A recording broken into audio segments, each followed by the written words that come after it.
There's a problem that we need to discuss briefly, so please step into my office and close the door behind you and get a bucket out for puking. It's about to get gross.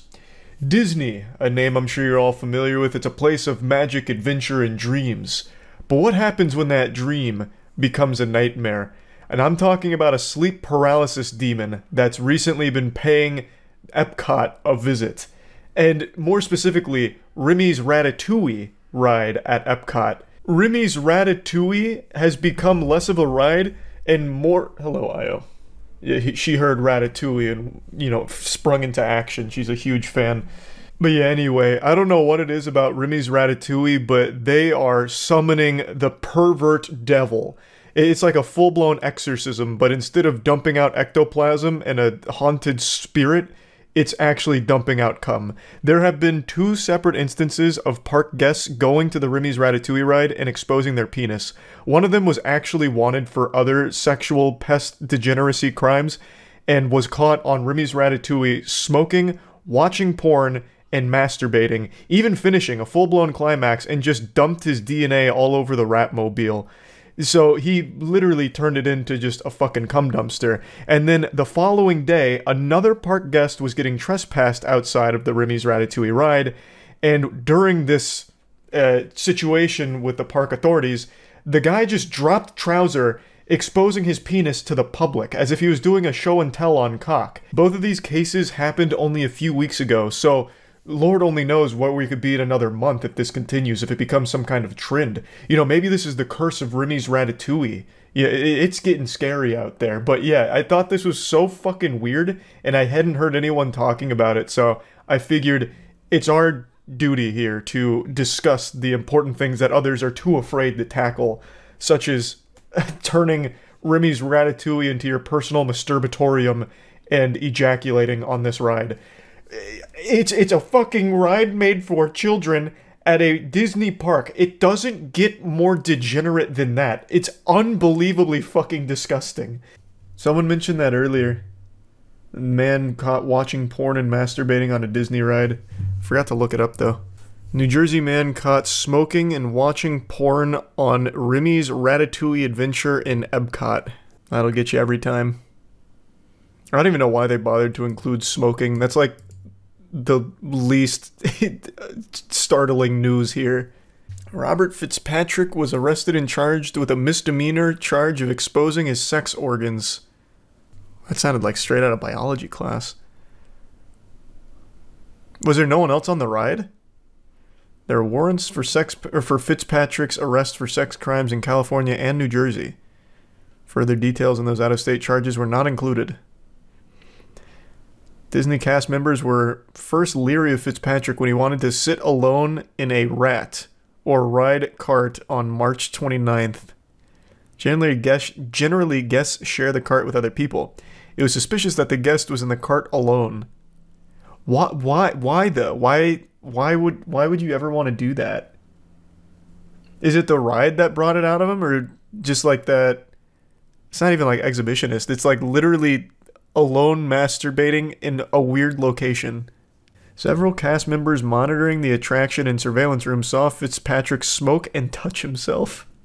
Twice they stopped the attraction and made a loudspeaker announcement that smoking was not permitted. They should have just called him out by name, like, Ryan, put out the stogie and put your dick back in your pants, please. Just ruin the magic for a moment. Ride continued on, and Fitzpatrick began looking at porn on his cell phone and put his hand down his pants. Fitzpatrick then pulled his penis out in the open and continued masturbating inside the ride cart.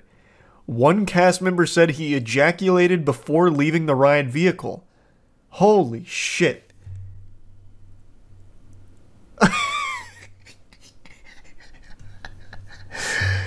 So this is what he defiled, huh? That sick bastard. Even the rat looks concerned. On Remy's Ratatouille of all places is nothing sacred. Have some decency. Take that elsewhere. Take that to Dueling Dragons, but not Remy's Ratatouille. Please. The rat is pregnant now. I know. And they're gonna have to retire the vehicle. Or rather they should. At that point, that it's gone through too much already. Don't subject anyone else to the horror. Like, yeah, you can clean the cum, but the cum never fully leaves. The memories last forever. Just get rid of the cart, like a jersey number. Just retire it. Should be noted that although Robert was alone inside the cart has vents open to the public and is constantly being recorded while the ride is in motion.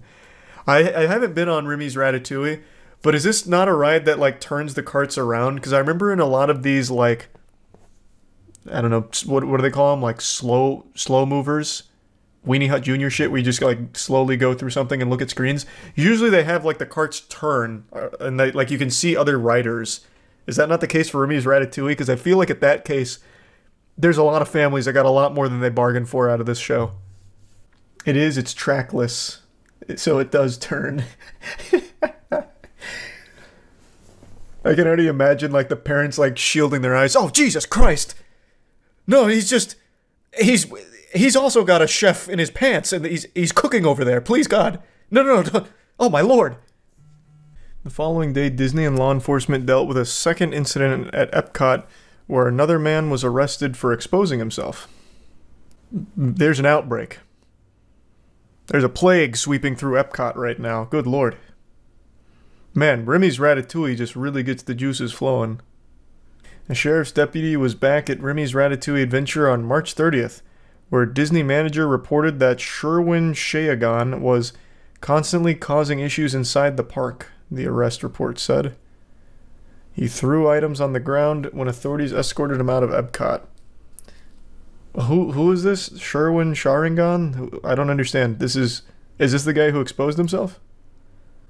Waited for a taxi to take him back to his hotel, and the deputy was writing the trespass paperwork when he pulled down his clothes, exposing his penis to those present.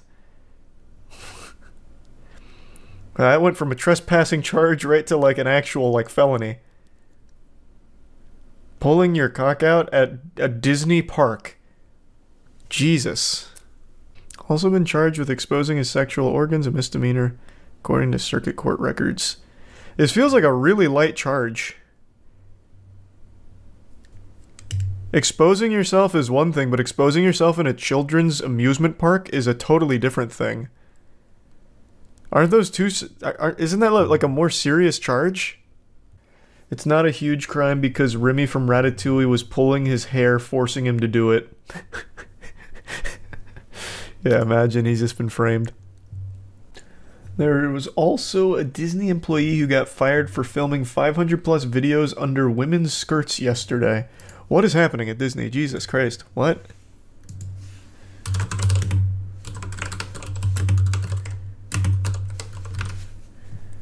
Disney employee accused of taking videos of park guests' dresses and skirts for years is fired and arrested. Man, there is no magic left at Disney. Just terror. Authorities responded to Disney Hollywood Studios March 31st after an employee was witnessed recording an upskirt video of a female guest at the Star Wars retail store, according to an affidavit. Jorge Diaz, 26, told authorities in an interview that he had been taking videos of dresses and skirts of unknown females in Disney World theme parks for approximately 6 years. The man just openly admits it? He's like, so you finally caught me. I'm like the Zodiac killer of upskirts. I've already filmed 500 plus videos. Diaz, who worked at the lightsaber store, told authorities he had what he estimated to be over 500 videos on his phone and showed multiple examples of the videos to detectives. This guy, like, seems very proud, like, happy he got caught. You guys finally got me. This is great news. Here, come check my camera roll. Look at these.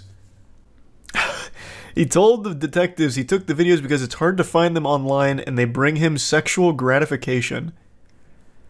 Jesus fucking Christ, man. Holy shit. Absolute degenerate. Why is his bond only $2,500? He has been released from the Orange County Jail. You best be wearing jeans from now on when you go out around the area. This man's probably got a whole network of cameras set up for those upskirts. They were impressed by his honesty. Man, this guy is fucking evil, but he's an honest man. God damn it. I really don't know how their charges aren't more severe. Like, to expose yourself in public is already bad, and to do it at a children's theme park is much, much, much worse. Significantly worse. And then the upskirt situation, 500 plus videos, this is a serial sex pest. Like, these aren't, this isn't like some goofy thing. This is like actual crimes. Like, the charges don't sound nearly severe enough for what they have done. So I was super shocked to be reading that. Maybe that's just like preliminary charges, and as the case continues to develop, more things will be tacked onto it as they discover more and, you know, go after them harder, hopefully. But yeah, I just wanted to talk about these situations because I hadn't heard anyone discuss it, really, and I thought it was fucking weird. So that's really about it. So yeah.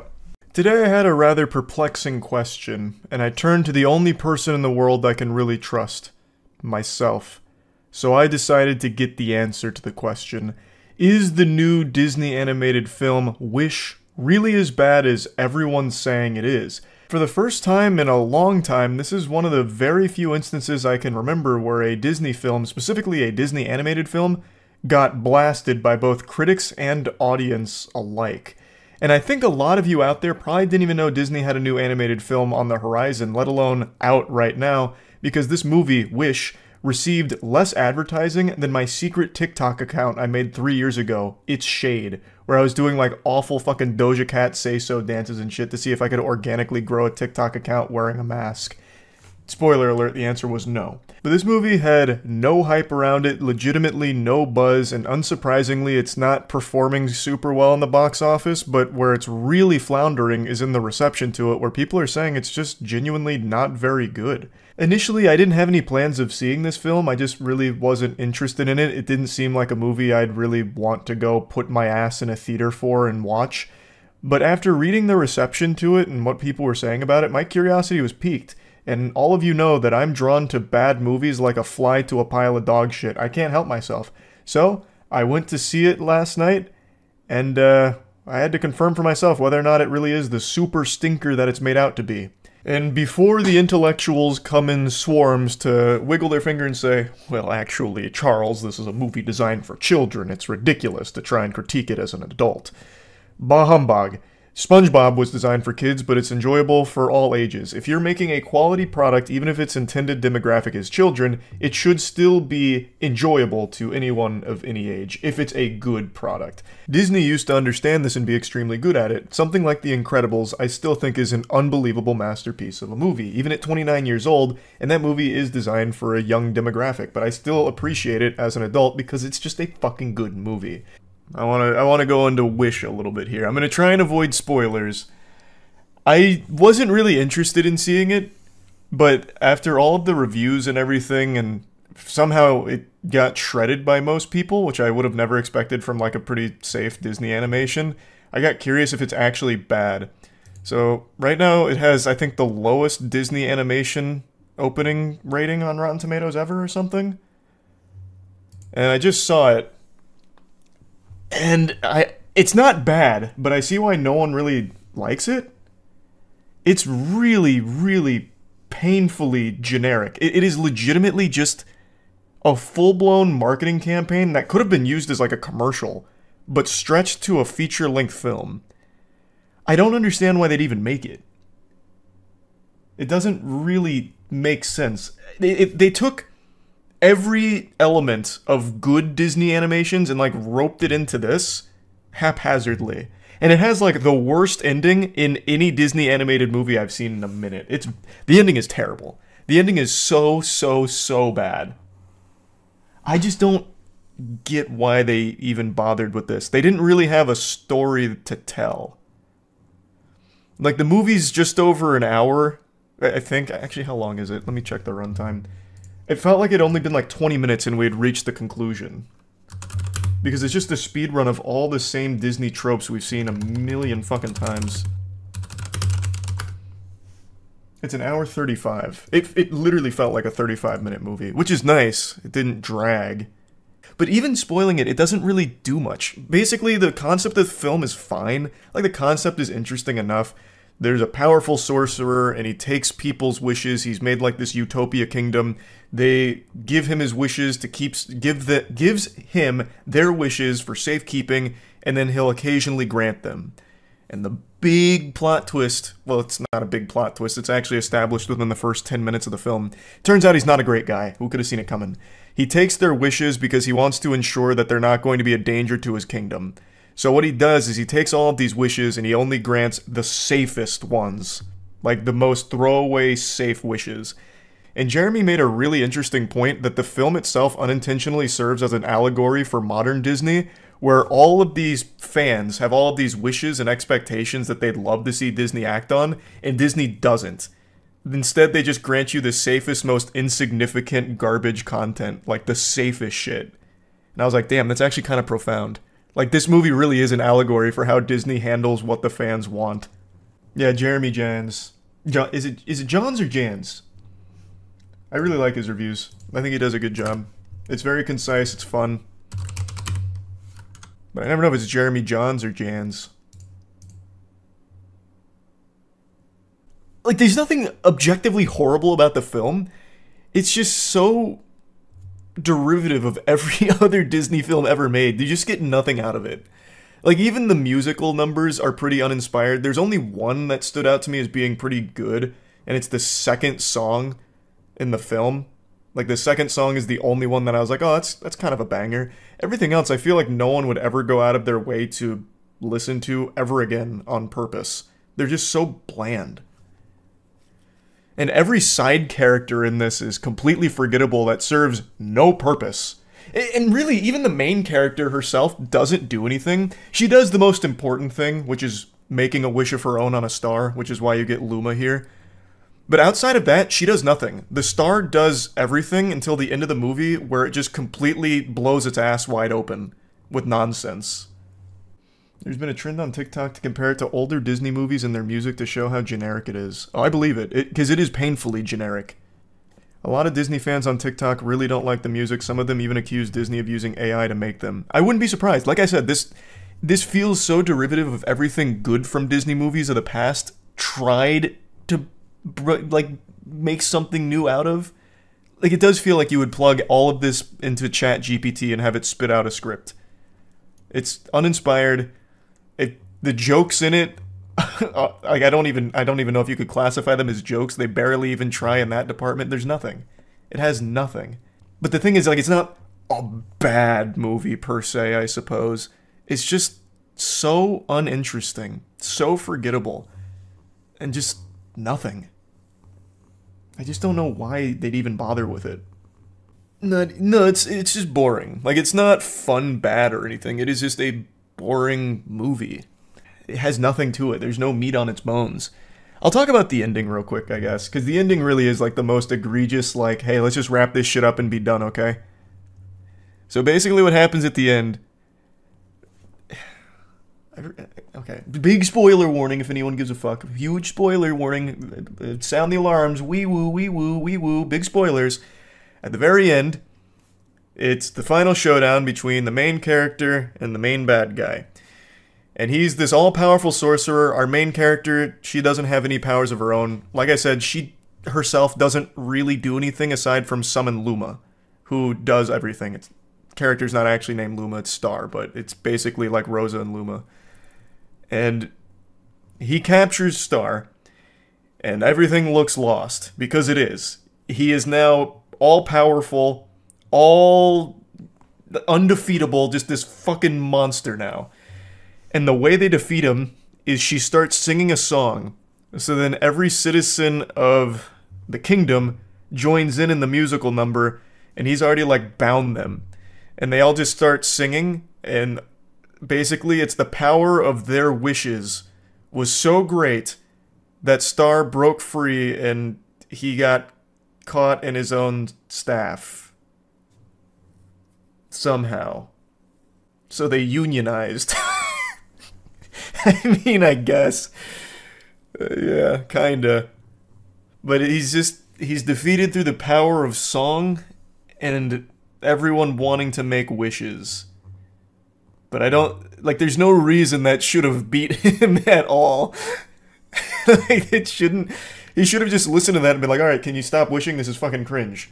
And then he just starts blasting them all again. Like, there's no reason it should have done shit to him. Doesn't the main character become a fairy godmother? Kind of, but until then she doesn't do anything, and even after that they don't show her doing anything. You actually watched this? Yeah, I was curious why it was getting shredded so much. I couldn't imagine it actually being that bad. And like I said, objectively it's not horrible, but it's just a complete waste of time. There's no reason to see this movie. It's just this amalgamation, this fucking chimera of Disney greatness from the past thrown in here really shittily. Disney's just tanking all over. Disney's had a rough year. In terms of, like, the reception to their work. Financially speaking, I don't know how they're faring, but the reception to a lot of the Disney work this year has been rough. Call me AOL because I'm delivering news that I'm sure you already know. Netflix is struggling. I'm sure you've seen the numbers. Year to date, their stock is down over 60%. But more specifically, over the last week, they've really fallen off a cliff. Just got fucking kicked right down that giant well in 300. They went down 37% in a week. So a lot of people are asking the question, is Netflix dying? And that stock graph is looking like a heartbeat monitor about to flatline. It's not looking good. That shit's looking like Blockbuster back in the day. And a lot of people are wondering, well, what could be the cause for this incredible decline so rapidly? And naturally, everyone's turning to me to answer these questions, since I am the preeminent expert on all things shitty movie and TV show related. I have a genuine passion for horrible media, whether that be horrible games, movies, music, shows, whatever. I just love watching and consuming the worst of the worst. Things that turn other people's stomachs, make them puke, cry, and question the existence of God. I get a big smile on my face and a wet spot in my trousers. I just really enjoy it. So when people saw this happening to Netflix, they were wondering my opinion on it. Is it because all of the terrible shows and movies Netflix keeps funding? And in my expert opinion, and it pains me to do this, I'm going to have to diagnose Netflix with shitty content disease. But it doesn't mean it's terminal yet. Netflix has been funding basically anything made by someone with a pulse. And even that seems to be spotty. It feels like they're funding scripts written by fucking AI. They have a catalog of actual dog shit shovelware. Like, you remember DOSBox ROMs back in the early internet where it was just actual 30-second games that were just being uploaded to the ROM sites that were almost unplayable? That's Netflix right now. They're just this giant cum dumpster of almost unwatchable movies and shows. And it's things nobody is asking for. But they're putting a lot of money into making them for some reason. Like, they'll drop like 50 new originals on like a single weekend. Be like, hey, new on Netflix. Netflix presents The Poop That Took a Pee. And then they'll be scratching their heads like, oh, why is no one watching that one? We put a lot of money into that production. That's so weird. Why is no one watching this? It just shows that no one would ever even think to watch that Netflix is funding.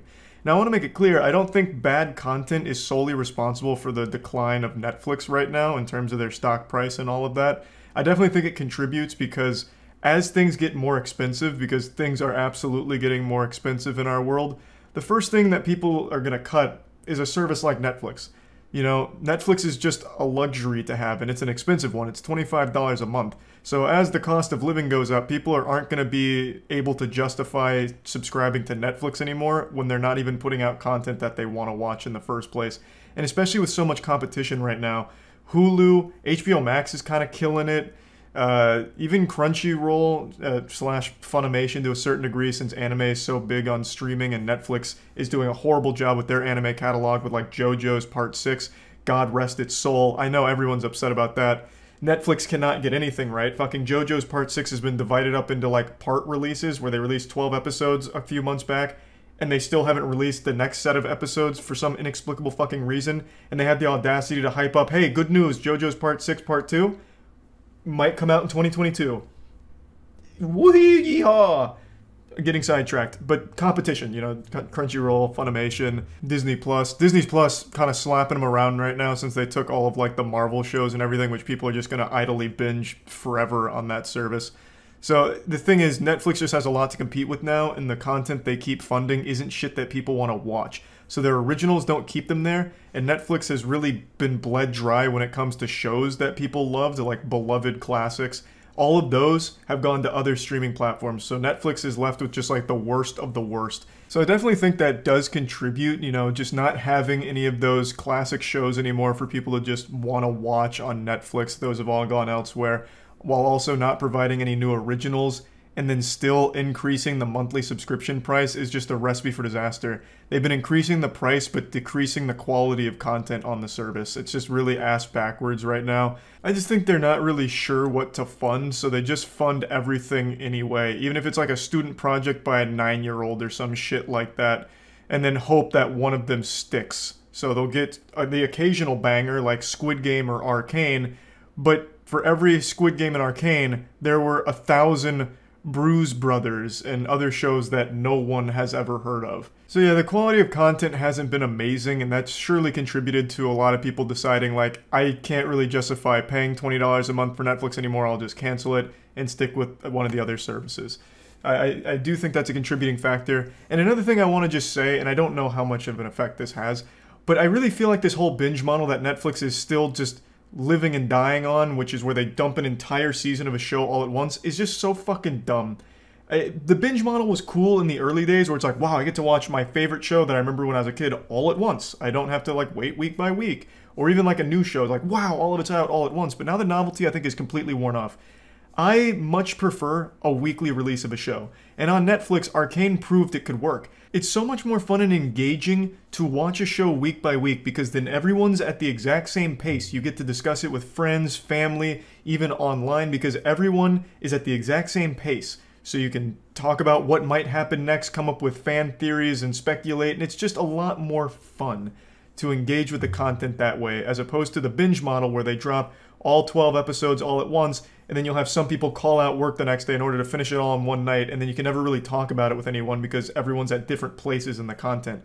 Example, Stranger Things Season 3. Third season of Stranger Things was very good, but they dropped all the episodes all at once, so some people finished it in one day, some people in 1 week. So everyone was at different places in the show, and no one ever really talked about it.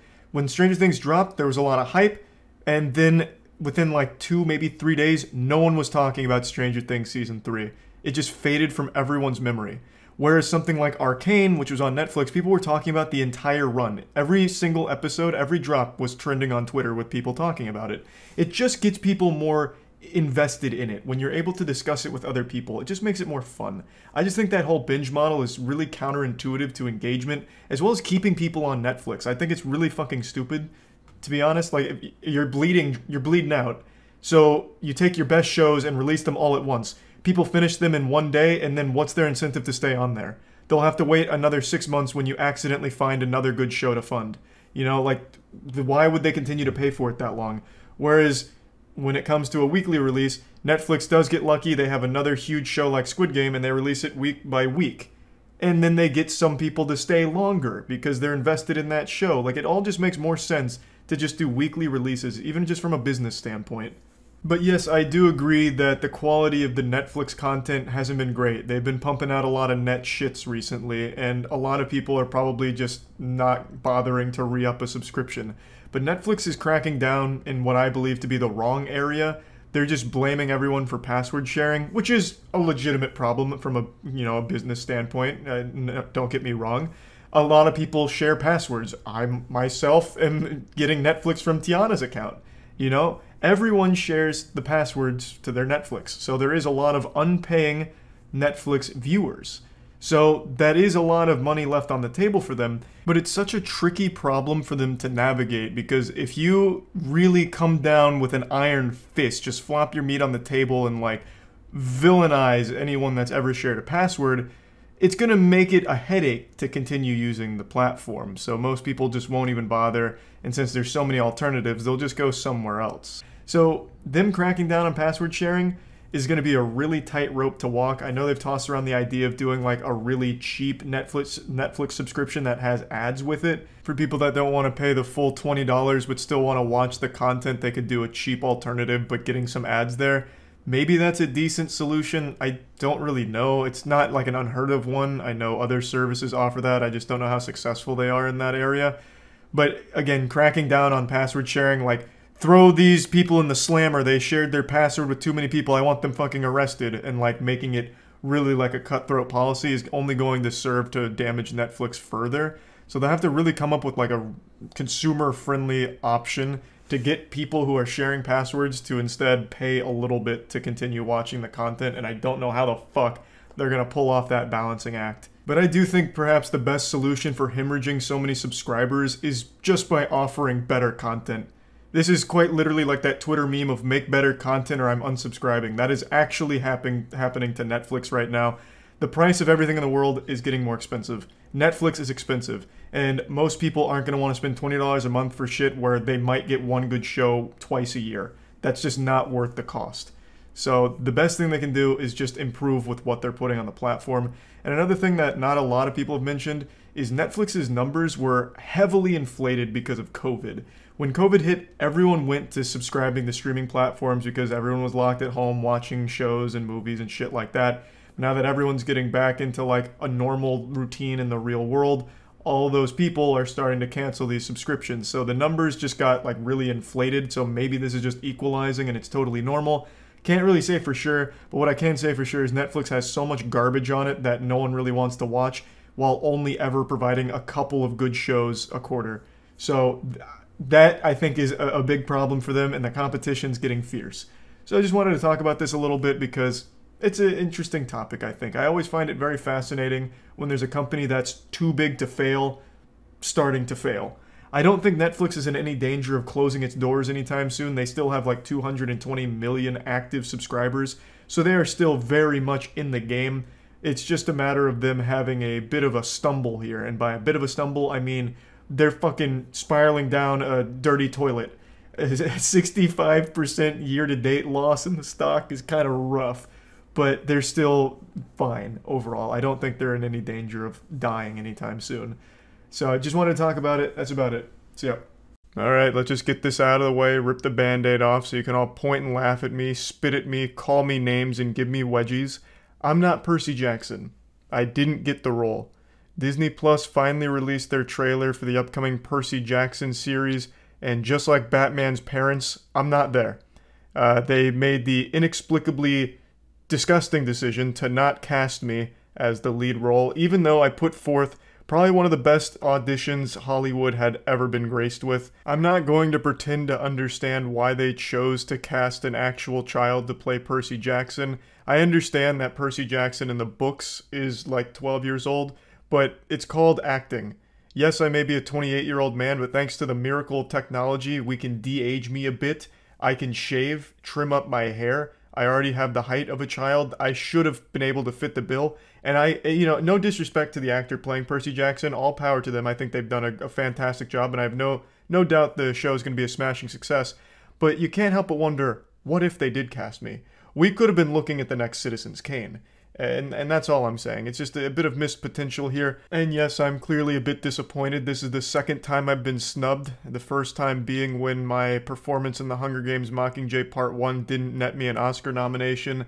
I'm just really getting the sneaking suspicion Hollywood's not ready for my level of talent, and that's okay. They'll catch up at some point as our species continues to evolve. But the thing that I want to talk about here isn't the fact that I didn't get the role. I actually knew I didn't as early as last year. I made a follow-up video to my audition letting you all know that I didn't get the role. But what did surprise me today, and what I feel is outright wrong and borderline illegal, is the fact that Disney used my public audition tape, which I proudly posted for the world to see what true acting looks like, and I thought it'd be kind of like a victory lap and a teachable moment for all up-and-coming aspiring actors to, use me as a role model for acting prowess.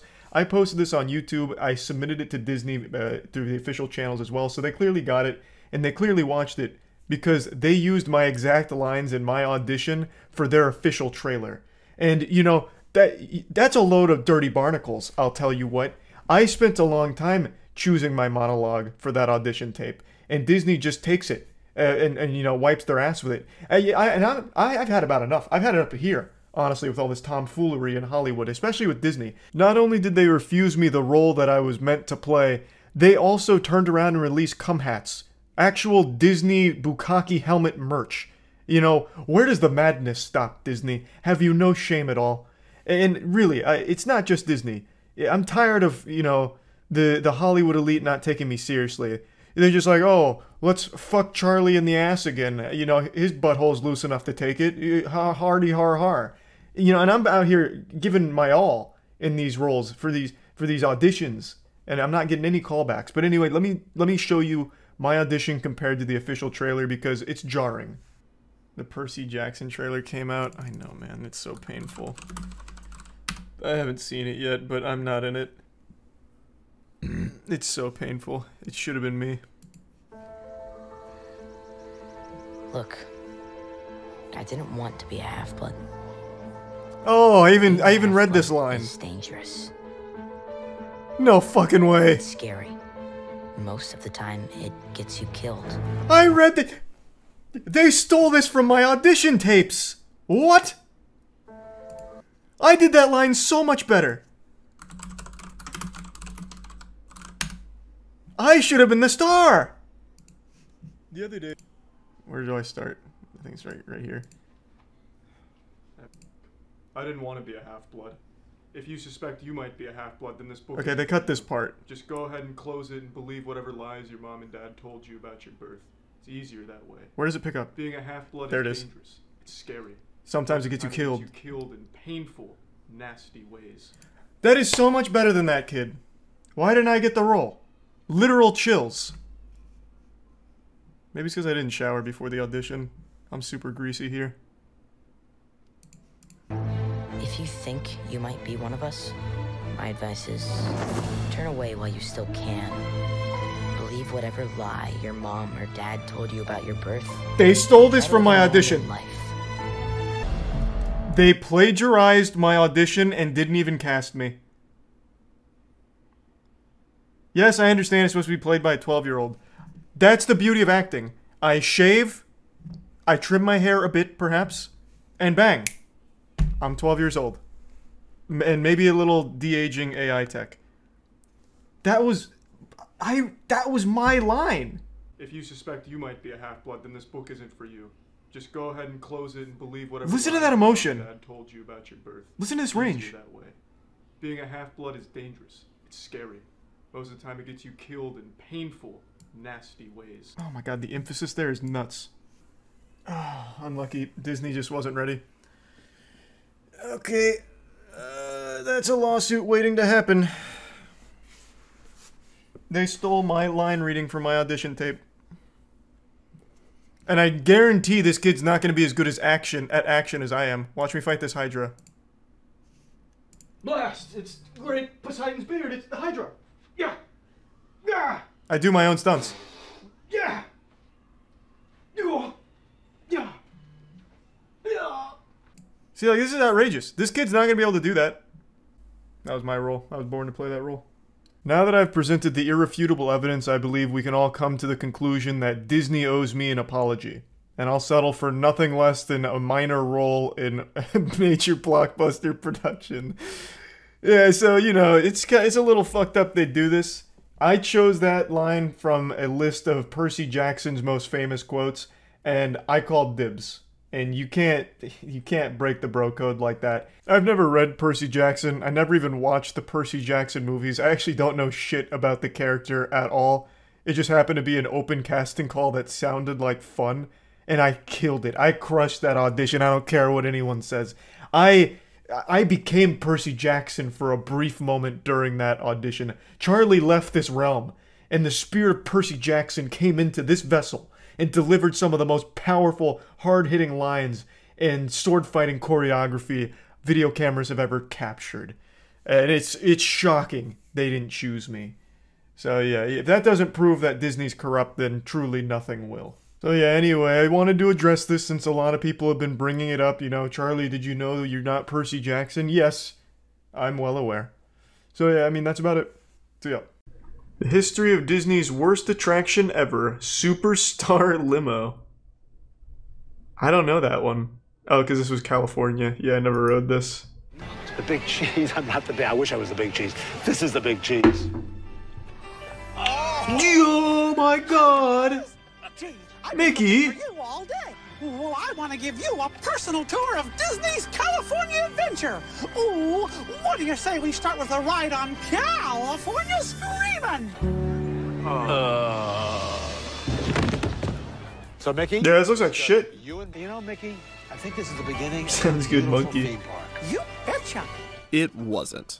And now the story of a company in panic and the one CEO who just couldn't seem to catch a break. So was Michael Eisner like the worst CEO of Disney the ever? fun plan. Like, this guy seems to fucking suck. He can't get anything right.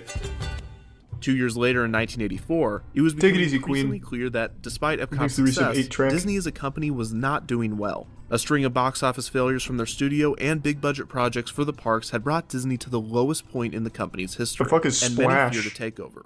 In a bold move by the company, Oh, then wait. CEO and President Ron Mil- then by the company.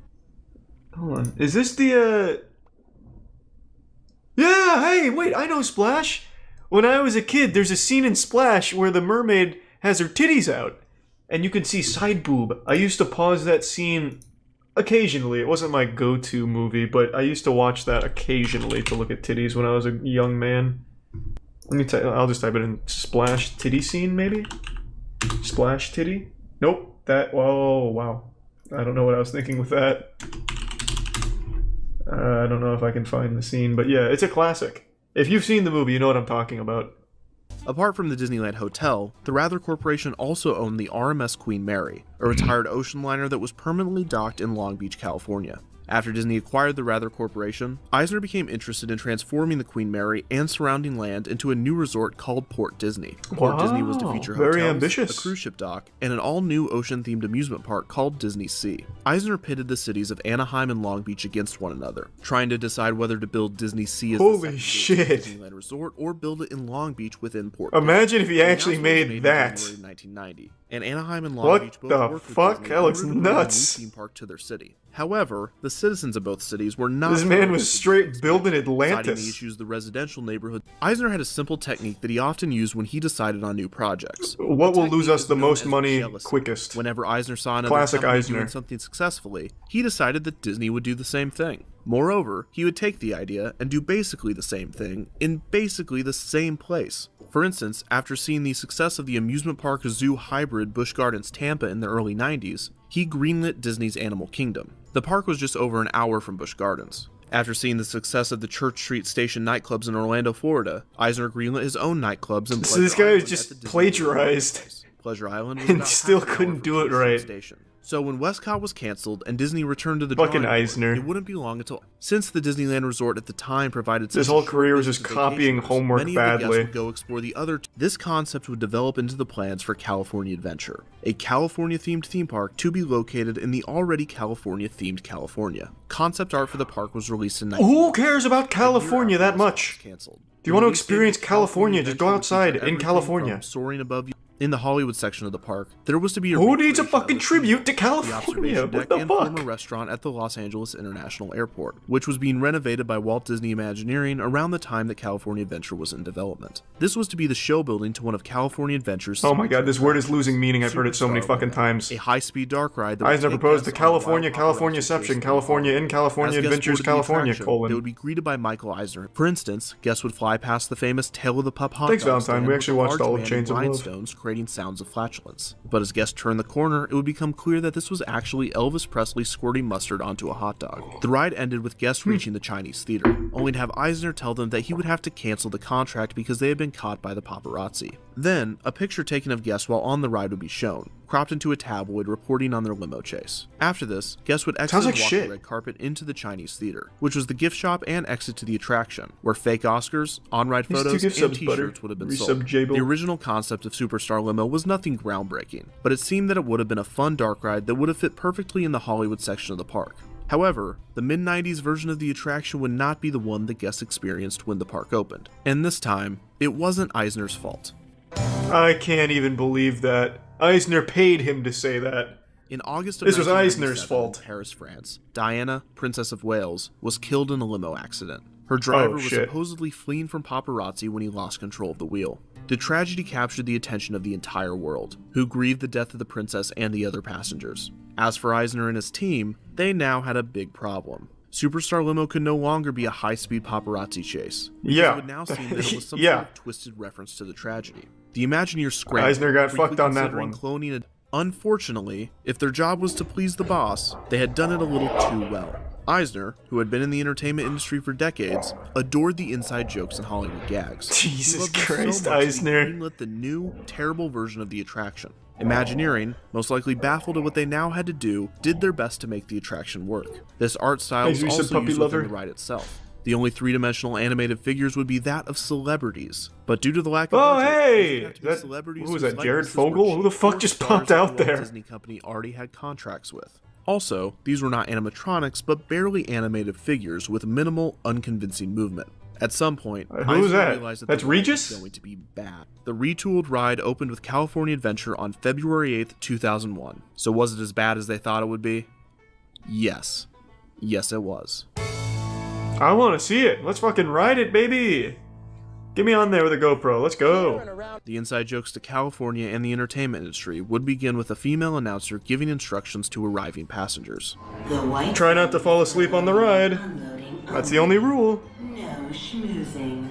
Oh, hey, that was the only rule. Guests Fuck would yeah. encounter Good television guess. screens I'm a and genius. an entertainment news report. After guests winded their way through the queue, they would approach the ground transportation section of the airport and board their limo. A sparkly, purple, cartoonish limo. Hey, that looks The pretty cast cool member if you guides ask them to their me. Cars and tells them to enjoy their premiere. That's a solid Guests are then whip. sent on their way into their This is soon-to-be fucking original drifting around An corners. announcer tells them to keep their hands, feet, and egos in the limo at all times. Ha!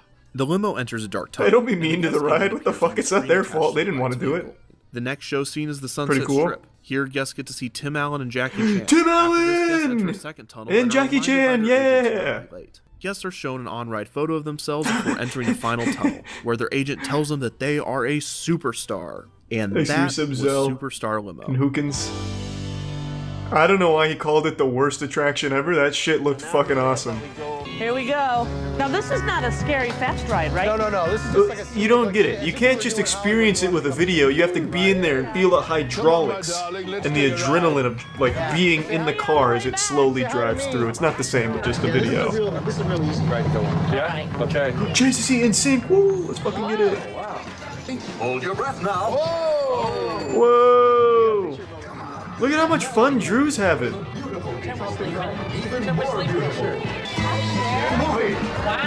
Wow, this is one hell of a ride. Hollywood favorite, Whoopi Goldberg. Yeah, we're having fun.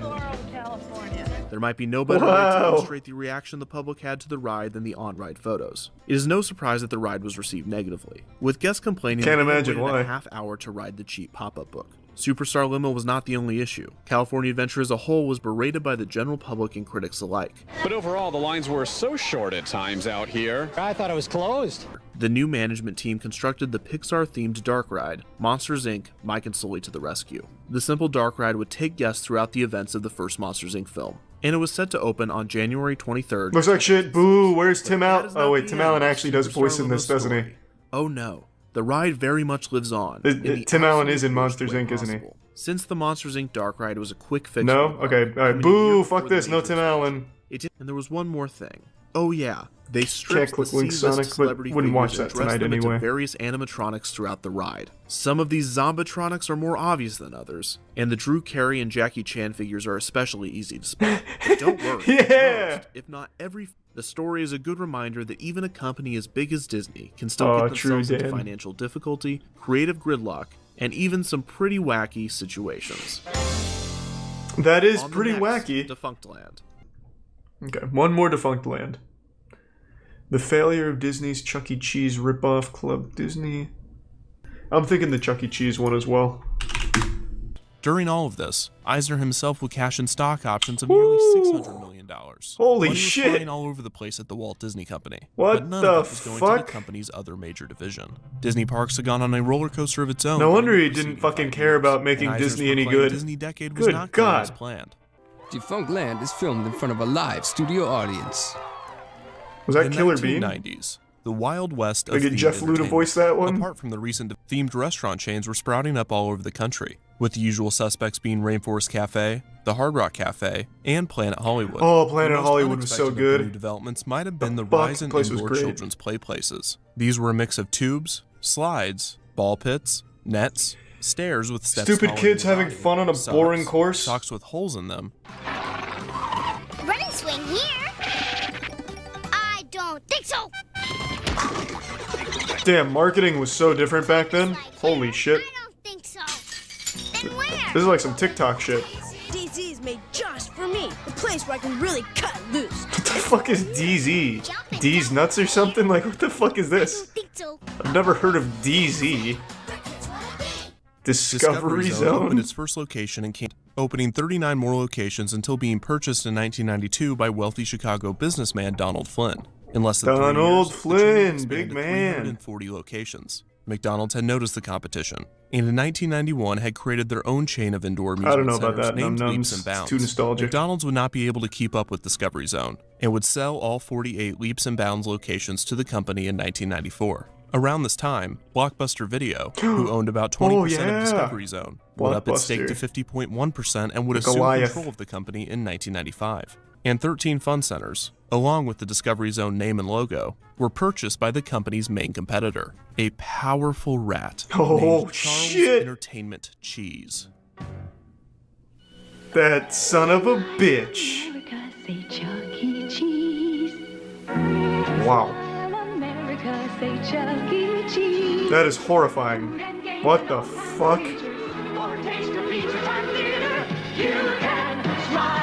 I cannot believe this place was successful. This is like actual horror movie shit. Like, that rat is fucking methed out. Many locations would be quickly bought by rival chain Showbiz Pizza Place, which was started by a Chuck E. Cheese franchisee in 1980. Showbiz Pizza did not rebrand any of the Chuck E. Cheese restaurants, and the two chains would eventually be merged in 1990, with Showbiz Pizza Time Incorporated choosing to go all in on the Chuck E. Cheese brand, abandoning Showbiz Pizza's animatronic band, the Rockafire Explosion, in the process. Throughout all of the damn, Showbiz is going in on the technology there. Those animatronics look smooth. In 1992. It was around this time that the Walt Disney Company took note of the success of these companies. While they might have been late to the game, they expected to fit right in. After all, Discovery Zone had been described as an indoor Disney World, and Chuck E. Cheese's used Disney as a major inspiration during its development. If Disney utilized the same concept, implementing their attention to detail and intellectual properties, they could dominate the new market. And dominate they did. One day, Michael Eisner himself walked in looking to purchase some items for Disney. The fact that the CEO of one of the world's largest corporations was concerned with something as small as furniture was a true testament to Eisner's micromanagement. Levitt and Eisner apparently hit it off, and he was quickly named Director of Corporate Projects and Executive Assistant to Eisner. During his first tenure with Disney, he would also become an executive in charge of just because he fucking gave him an over-the-pants hand job at a furniture store? Locations, including the Disney Village Marketplace and its Pleasure Island nightclub district. Levitt came up with the idea for an ESPN-themed restaurant to be placed on Pleasure Island. In 1993, how do you even convince the board of directors to accept that? A company that I was shopping for furniture, and you got to meet this guy, Art Levitt. I mean, he's such a nice guy. He gave me like a fucking fist bump and shit. Yeah, I'm gonna put him in charge of our whole company. Entertainment, an area for children under 3 called the Pooh and You Corner, a storybook time, and a variety of arcade games. Cool name. At some locations, there was a Little Mermaid themed. All right, I'm just gonna go play in the Pooh and You. Quote, some locations had a magician performing tricks as Merlin, and the cake for the parties was catered by the Cheesecake Factory. A child that's actually nuts. Club Disney with an adult, and both were given a Cheesecake Factory bangs. I mean, that's so like no child could leave if you don't know what you want to eat, you go to the Cheesecake Factory and you get a whole fucking dictionary full of pages and pages of shit to eat. Within the complex, so many different food items, all 20,000 calories. The head of attendance calculating at the Walt Disney Company estimated that over 10,000 visitors would show up on opening day. And surprise, he was a little off.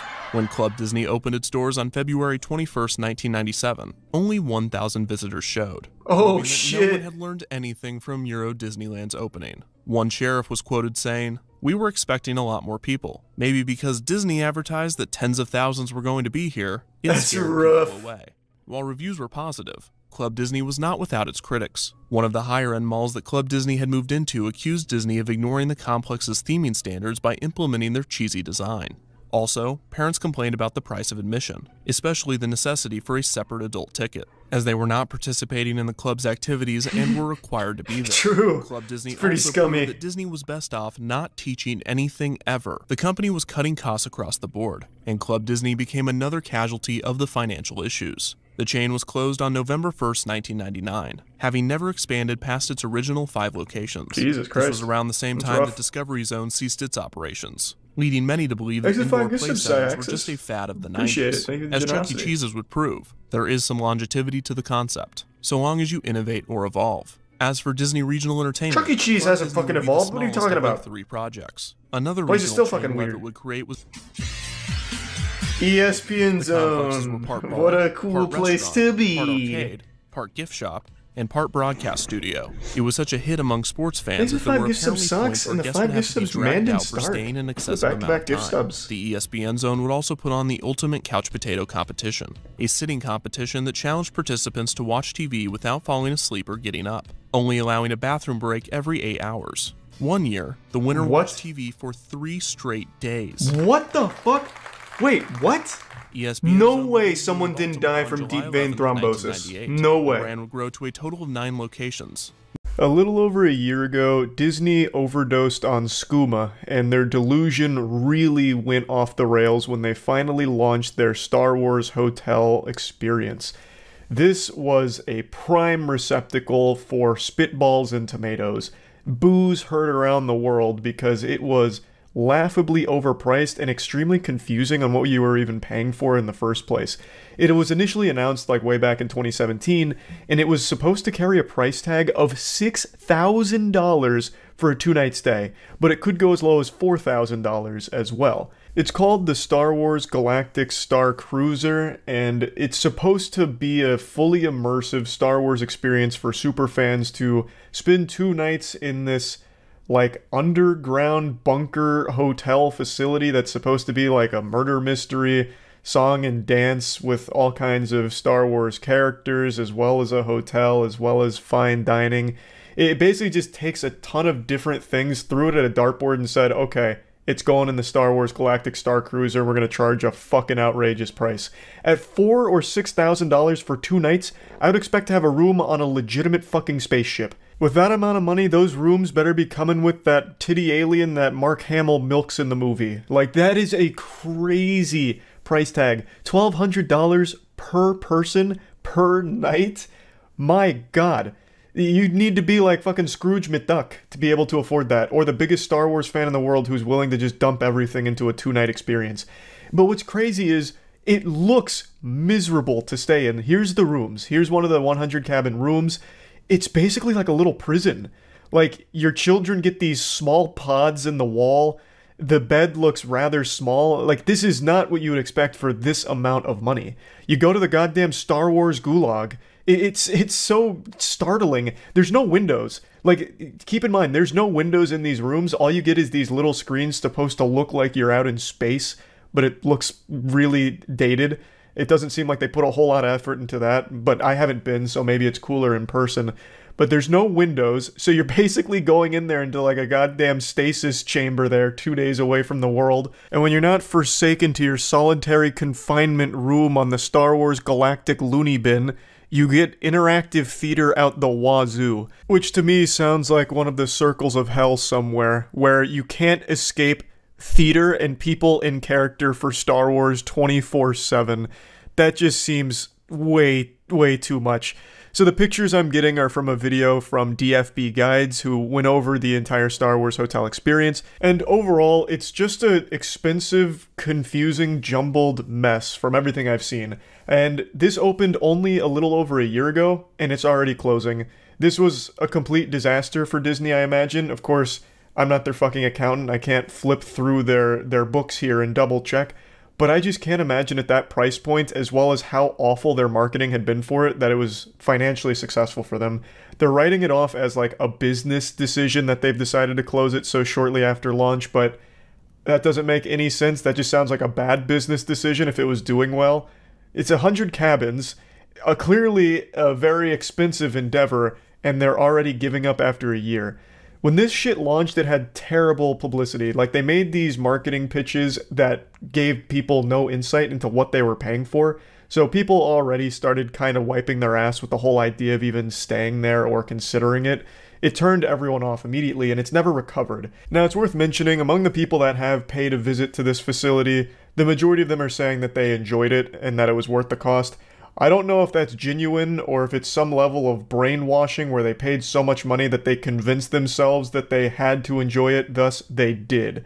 But people did seem to like it when they paid all that money for it, and that makes sense because if you're a super fan of Star Wars, there's nothing you're going to dislike about it. You're just perpetually inundated with constant stimulation of Star Wars shit, so I imagine most fans probably would have loved it. I still don't know how you could really like the rooms, though. Even in all the videos I've seen and all the people that visit the rooms, they are super small for how much you're paying. You are not getting, like, a luxury cabin.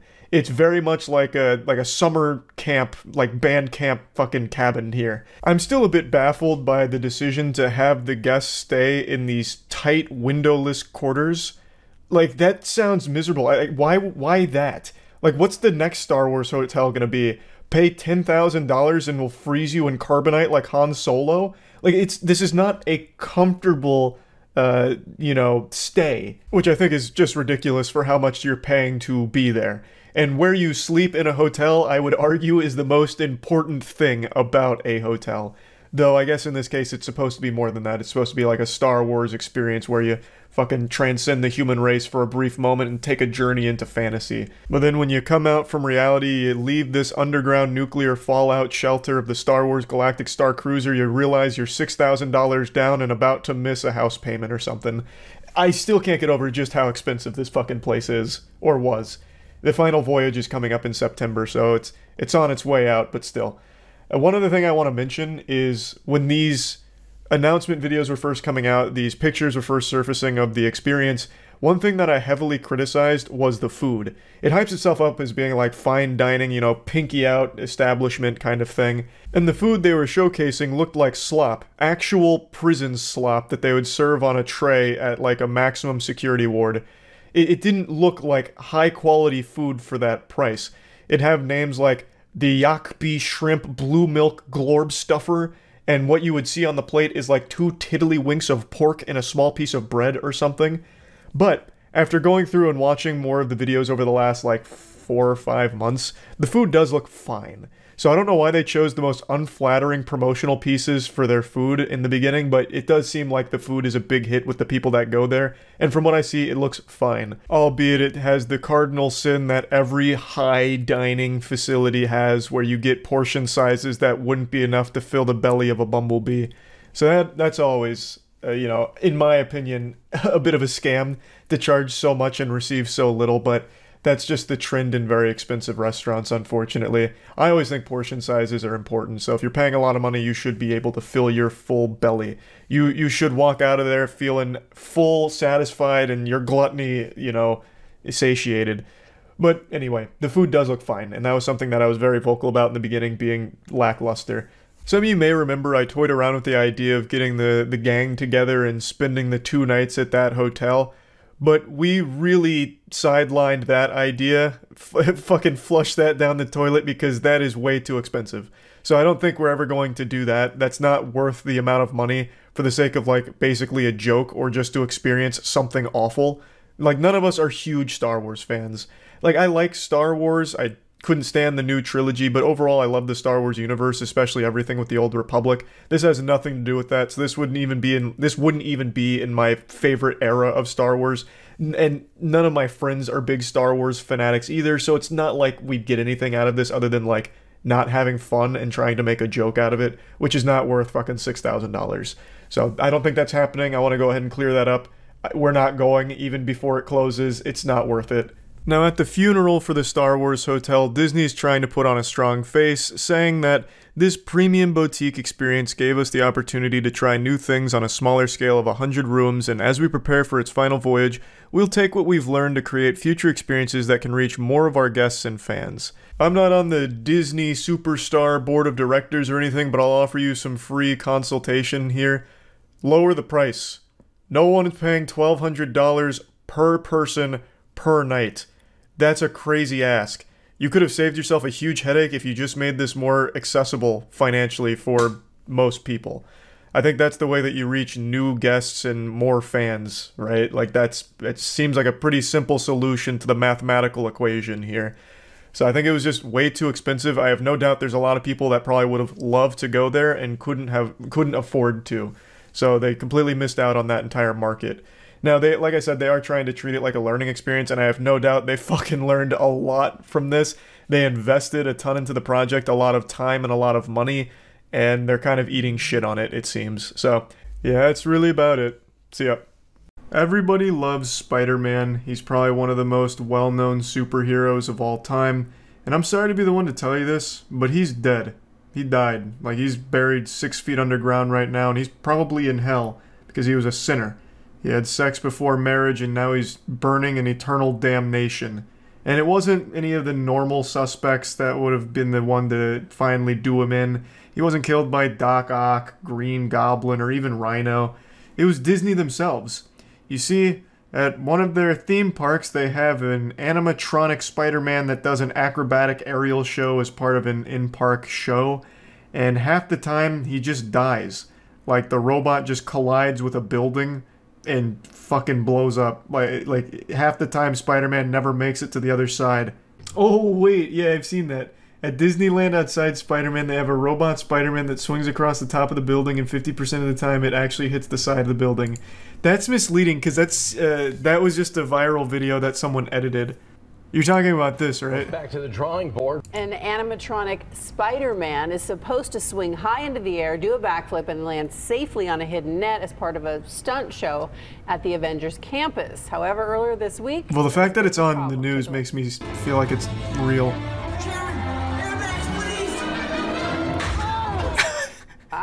Okay, that looks like it hurts. No, I saw a video of how this was edited. This was just a robot. It's not a real person. Nobody running later in the same. I guess not. What? Attraction does occasionally malfunction. You're right. Oh, I guess it's real. Oh, okay. Down there. I thought it was CGI.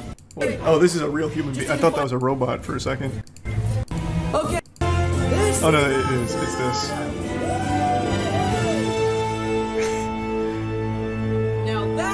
Amazing Spider-Man. Field testing, here I come. All right. Whee! Woo! Okay, it's time to see what this suit can do. I hope it can do this.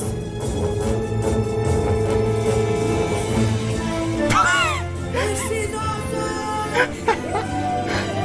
It's like when a video game cutscene malfunctions. That's an amazing Spider-Man. Whoa! Wee-oo!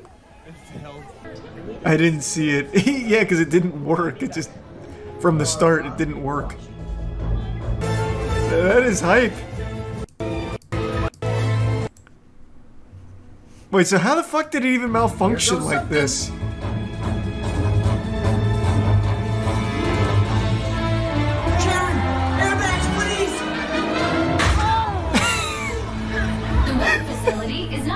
Airbags. Okay. So how the fuck? Wait, how does this work then?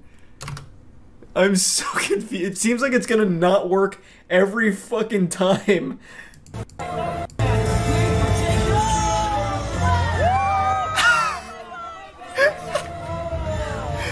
Even when it works, it looks like it malfunctions. The roof broke my fall. Has some bones, maybe. No, obviously it's not a real person, but yeah, it just hits like a fucking ragdoll. Interesting. I like that a lot. The malfunction's even more confusing because because even when it's correctly working, he's doing like somersaults and flips and shit, whereas when it breaks, it's like stiff, like rigor mortis. Like I don't get it. Like no flips or anything. Okay, that looks like it hurts, but we want to make sure that... Like, it just straight up seizes. The intern turned it off. Yeah, it's like they actually threw a dead body through it. Like, it doesn't do anything close to like what it's supposed to. That's what I saw. That's fake. This was fake. So that one's not real, I know that.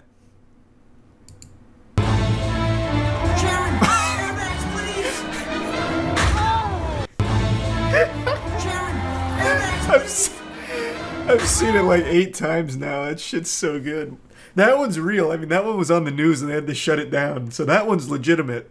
I want to build Man threw it in the coffin. Yeah. Go, oh my goodness, where did that come from? 10, 9, fuck. 8, 7, 6, 5, 4, 3. Get ready, Spider-Man. 1, go.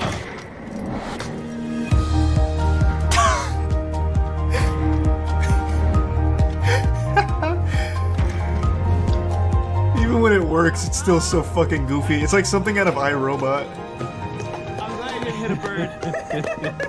That's cool though. I think that's really cool. Front row Disneyland, Disney World parade fire.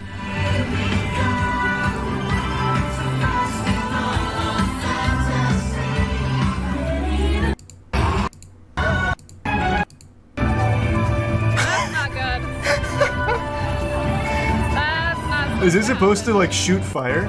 That's not good. No, it doesn't seem like that's supposed to like be fire at all. Oh boy. Oh. It's just raining ash. No! We're gonna need the Disney Imagineers out here ASAP. Whatever you do, don't get out of the costume. Oh fuck, it is melting. How long does this go on for? I make a lot of predictions. 9 times out of 10, they're wrong. Not proud of that, wish I was better at it, but, you know, I'm no Baba Vanga. Because if I was, I'd have every prediction be wrong.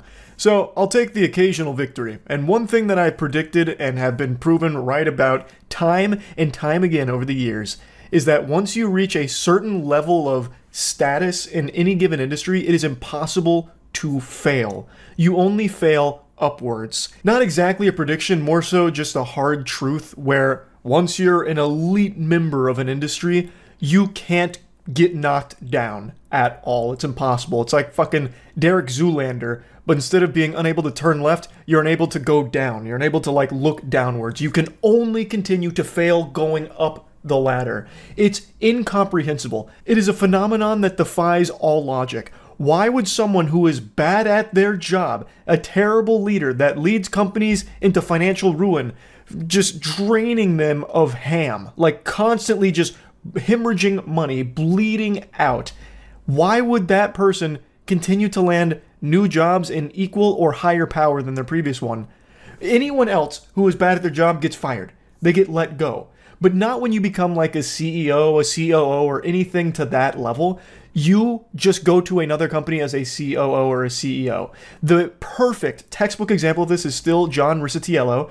He was the CEO of EA for a little while. He rose to infamy when he pitched this absolute fucking heater of an idea. I'm talking galaxy brain like 5D chess move where he pitched the idea of charging gamers for ammo. So if you ran out of ammo in a Battlefield game, there'd be like a pop-up that would say you need to pay $1 for your next magazine.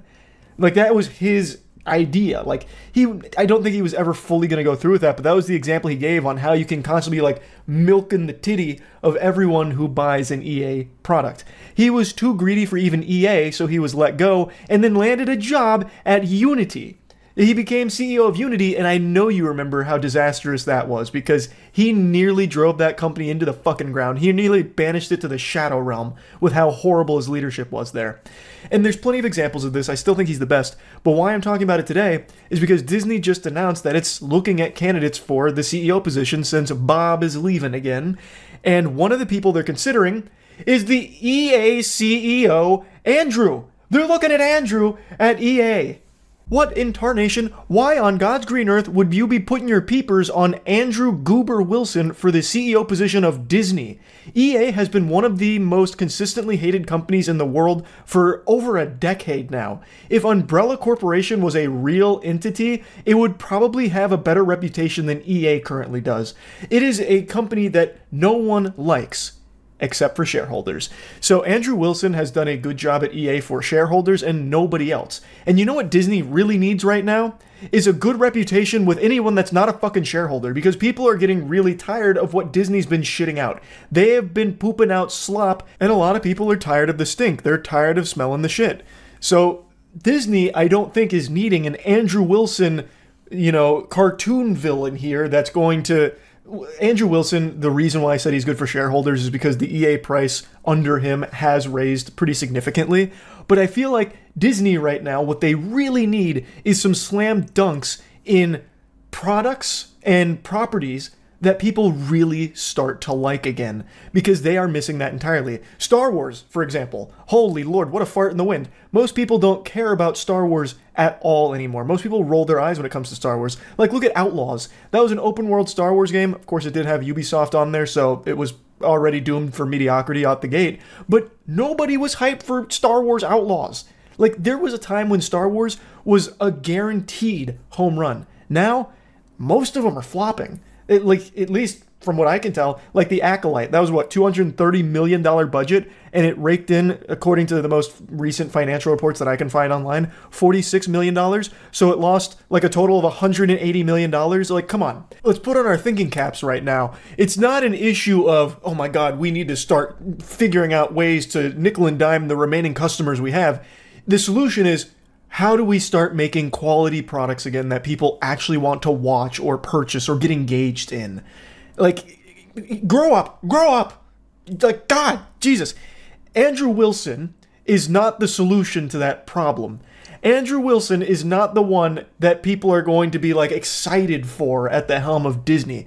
People don't like him because people don't like EA. Now, to give credit where credit is due, I vaguely recall Andrew Wilson pushing back against some investor-led horrible ideas in a bad direction for some of the titles over the last decade or so. I'm foggy on the details, but I do remember reading about it a while back that he did actually make some decisions that I think it was something about like allowing the developers a little more creative freedom under the EA umbrella. Again, I don't remember all the details, but it's not like he's been nothing but mustache twirling evilness.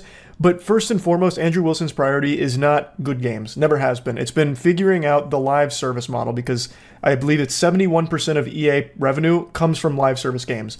So it's always been trying to figure out the way to maximally monetize every single person who sits down to play an EA game. And there have been some good games that have come out over the years, and even live service games like Apex Legends from them. But overall, and Apex Legends is unfortunately getting run into the ground in recent times, but overall, Andrew Wilson is not a CEO that I think anyone thinks of and looks at as someone who actually cares about delivering quality products. It's about delivering big returns to the investors first and foremost, and that's about it. And I feel like in Disney's current state, they need someone that actually wants to start pushing them forward into good shit again, instead of just the same recycled formulaic garbage that they've been doing for the last, I don't know how many years, but they've just been on autopilot for a little while, going through the motions, and now it seems like, it's getting to that point where something's got to give. Like, they've got to start changing something, and they're looking at someone like Andrew Wilson to maybe be the leadership to do it. I don't think he is. I really don't. And in all fairness, this isn't really an example of someone failing upwards. I mean, he definitely failed in making EA a company that anybody respects. Like, EA is constantly spit on, but he hasn't failed in a financial sense or failed to the same degree as other CEOs like John Rizzitiello. So it's not failing upwards per se in this case, but it is still just weird to me how he'd even be considered for this position. Like, I don't understand why the pool of candidates is so small that you're always seeing the same names over and over again, even if they have a resume of stinkers. Another great example, and sticking on the Disney topic, is they have greenlit a new Star Wars trilogy, and they've already chosen who's going to be the writer and producer. It's someone named Simon Kinberg. And if that name rings any bells, it's because you probably still have trauma from his extraordinarily embarrassing pile of garbage that many consider to be one of the worst comic book movies ever made, Dark Phoenix, where he was the writer, producer, and director. Going through his entire catalog here, where he's only directed a couple of films, but he's been a writer and producer for a long time, it's more misses than hits. Like, XXX State of Union, I loved it when I was a kid. I don't know if it's aged well. But he also did X-Men 3, The Last Stand. Another absolutely despised movie. But then there's something good in there with Jumper. There's the Sherlock Holmes movie, which some people liked, some people didn't. First Class, which was good. Then Abraham Lincoln Vampire Hunter. Oh my god. Like, just look at this resume. Fantastic Four. The Fantastic Four. Again, one of the comic book movies that people to date still believe is one of the worst ones. In fact, among like the top 5 worst comic book movies ever made, Fantastic Four and Dark Phoenix are on every single list. This is the Fantastic Four film from 2015 that had the number 4 in the name, not the like old one with Jessica Alba. And he was not only a writer and producer on both of them, but even directed one of them too. Like, his resume isn't very good. Like, the good movies that he's a part of, he's usually a producer on, not a writer-producer on. Was this really the best possible writer-producer they could find for a new trilogy of Star Wars films? I don't think so. I don't understand how someone that has a resume like that, with so many super stinkers like Dark Phoenix and Fantastic Four and a couple of others on there, get chosen to make something like this, the new Star Wars trilogy. Like, it's not like those movies that he'd written and produced were just received terribly by the audience. They were turbo box office bombs that lost the studios millions upon millions of dollars. Now, I do understand that he helped co-create Star Wars Rebels, which does have a positive reception from what I can tell. I've never watched Rebels, but I do know the name. But even still, if you look at his resume, I don't think this was necessarily the best possible choice to spearhead a new Star Wars trilogy operation. That doesn't really get me salivating thinking, oh, this could be like a good Star Wars new trilogy. Like, I just don't have that impression because I'm familiar with a lot of his work and most of it's trash. It just really seems like if you somehow break through to that level where you're a writer-producer on a Hollywood project, it doesn't matter what you do from that point forward because you will always still somehow be able to find work of equal or greater level. And I just don't get it, because it's not like by merit or anything. It doesn't seem like, from what I can tell, Simon was the one that was like pitching Disney on this and they just really liked the direction, so they said, okay. It seems like it was Disney that chose Simon to write and produce for them. So, like, it's not like he did anything extraordinary, that he has a great idea and a great script and everything that Disney just had to buy. It just, I don't get it. I really don't understand how failing upwards is even a thing. And yeah, I just had to rant about this a little bit because I'm so tired of seeing like the same names that have been in the industries for so long and have done so many things wrong continue to get huge positions at companies going forward, because then there's nothing to be like excited about. Like, for the future of Disney, if they choose Andrew Wilson, it's not like I think there's going to be some kind of drastic change. I feel like it's just going to be business as usual, but emphasis on the business, where Andrew Wilson's going to be prioritizing like cutting jobs, reducing staff, and trying to maximize monetization on like Disney Plus and all of that. Not exactly an emphasis on, let's start making some really quality stuff. I could be wrong. I guess we'll find out if they go with Andrew Wilson, what direction he takes it. But it's someone whose work I am familiar with, and that is what he is known for. He is the shareholders' hero, but the gamer's pariah, because nobody likes EA. It has a terrible reputation. So, again, he's not exactly an example of failing upwards per se, because he hasn't failed, but it does just, like, this whole topic is something I just wanted to speak on, because it is common for people that do fail at, like, a high level to continue to just keep getting more and more and more and more power and bigger positions. It's silly. So, yeah, that's really about it. So, yeah. Disney adult. If that didn't just jump scare you and send a shiver down your spine, then you've either never heard of a Disney adult, never met one, or you're not human. Because you should be afraid. Very afraid. Now, of course, not all Disney adults are built the same. There's different levels of it. I'm talking about the most extreme level of completely obsessed to the point where it becomes their entire life and identity. Obviously, there's nothing wrong with being a fan of Disney products as an adult. I like a lot of Disney things. But there's a big difference between greaseball, goofball, goblin man Charles and a Disney adult that's willing to uproot their entire life just to be closer to the theme parks in order to go every single day. You may think that this is some kind of crazy exaggeration that doesn't happen, but it does. more often than you think. There are a large number of seemingly totally normal people that for some reason have been completely brainwashed and perpetually spend a large chunk of their paycheck consuming Disney products or just going to Disney properties way more often than any reasonable person should. It's so weird. And Disney knows this, which is why they've now recently announced that they're building their own community, their own neighborhood, basically, for Disney adults to go live together and be part of the Disney family forever. Even just the marketing material give me the heebie-jeebies, saying that this is going to be the best chapter of your life, like forever. I don't know, that's eerie sounding. Visiting a Disney neighborhood sounds worse than visiting hell. At least the demons and devils in hell aren't pretending to be something they're not. Because Disney is an evil corporation. I don't care how you spin it, no matter how big of a fan you are of Disney properties. Disney as a corporation is one of the greediest, shadiest, and just downright deplorable companies there is in the world. For a company that's supposed to be all about magic and being the happiest place on earth, the only time Disney seems to be at its happiest is when they're magically face-fucking you with their insatiable gluttony to shake you down for all of your lunch money and keep you perpetually suckling on their teat, consuming only their milk.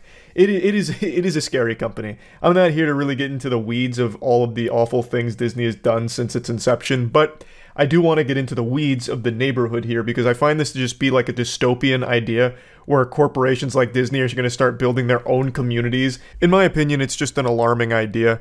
But anyway, the first one from Disney here is being pitched as story living, and there's no information on pricing that I can find at the moment, but since it's Disney, you can bet your sweet bippy it's going to be overpriced. You'll be paying 7 figures for a 1-bed, 1-bath, 400 square foot crack shack without a driveway, because in the Disney neighborhood, you use magic to get around or some shit. Like, you're gonna overpay for your property in the Disney neighborhood, I imagine. But one thing that really stands out to me is in the pitch here, they have this legendary service notice where it says, at Cotino Community, which is the first part of Story Living, cast members will strive to deliver the same friendly Disney service you've come to expect. This was super odd to me. What do you mean cast members? It's a neighborhood, right? I've lived in neighborhood communities my entire life, and I've never seen NPCs wandering around checking in on me, making sure I'm abiding by rules and regulations, asking me questions. This sounds more like spies. And the whole idea of this neighborhood is actually bigger than I thought it was. It's not just a residential community. This is basically a place that they're building for people to go to die. In addition to having housing from Disney, the community is seemingly isolated from the rest of the world, just locked into this one fucking dimension over here, like where Squidward went to be all alone, but this time it's only for the most obsessed Disney fans. So you would have property in the community, and the community itself also has stores and restaurants and like activities and events all held within that neighborhood, as well as like a beach that you have to pay for access to as well, even as a community member. So it really feels like this is where people would go and then not leave. That's the design of it, because why would they? Everything they need is there, and it's all Disney approved, and you love Disney, so why not just go spend your entire life here and make sure you empty out your piggy bank the entire way before you shed the mortal coil? They have like a proposed 55 and older only community as well. So to me, it really just seems like they're trying to build the one-stop shop for Disney adults to go to die. Like, spend the rest of their life, spend all of their money on Disney and Disney only, so that way it doesn't go elsewhere, so that way they can have it all. And it's just so weird. I think it's such a fucking weird idea. So I went over it a little more on stream last night. I'll show you a couple clips of that before hopping back in for a bit more analysis. Have you heard about the city Disney is building called Story Living? Talking about the Disney neighborhood? That's got to be the worst place on earth. This place would be absolutely miserable to live. Imagine being in a Disney-only community. Have their own police force. The HOA would go crazy.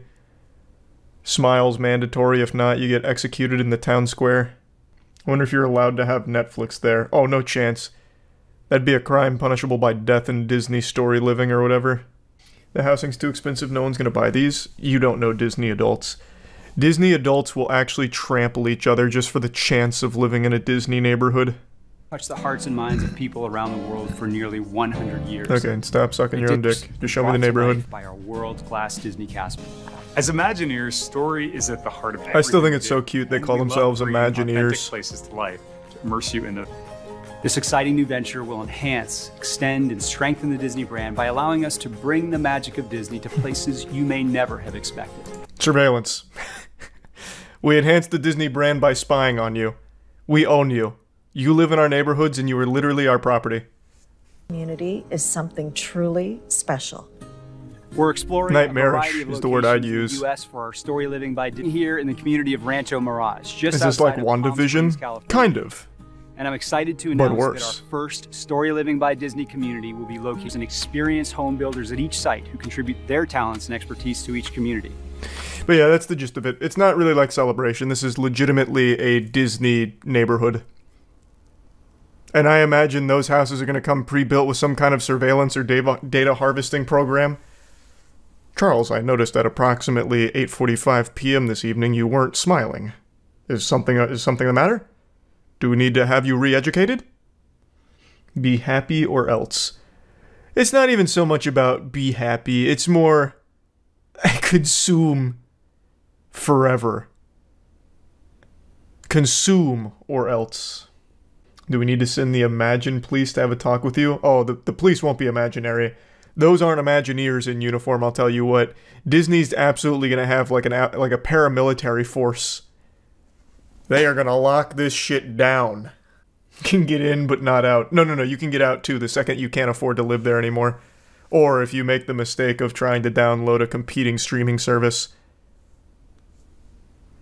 Contraband at the Disney neighborhoods is going to be like smuggling in a DVD of like Boss Baby or something. An animation that's not Disney. Disney wants to own human souls themselves. At least the Disney adults will all be in one place so we can avoid them. I mean, yeah, it'd be kind of like a quarantine zone for like the most brainwashed Disney adults, I suppose. And actually, I do wonder if they'd even be allowed access to the rest of the internet. I really imagine this Disney neighborhood being complete lock and key. Like, your days are designed for you. You're restricted access to a bunch of different things. Yeah, it'd probably just be like an intranet for the neighborhood. Because, I mean, if they give you unrestricted access to the internet, you could be leaving a negative review about the housing situation. You could be saying less than favorable things, and they can't have that. You should go there when built. Man, fuck that. That'd be going to like a Scientology church. That's scary.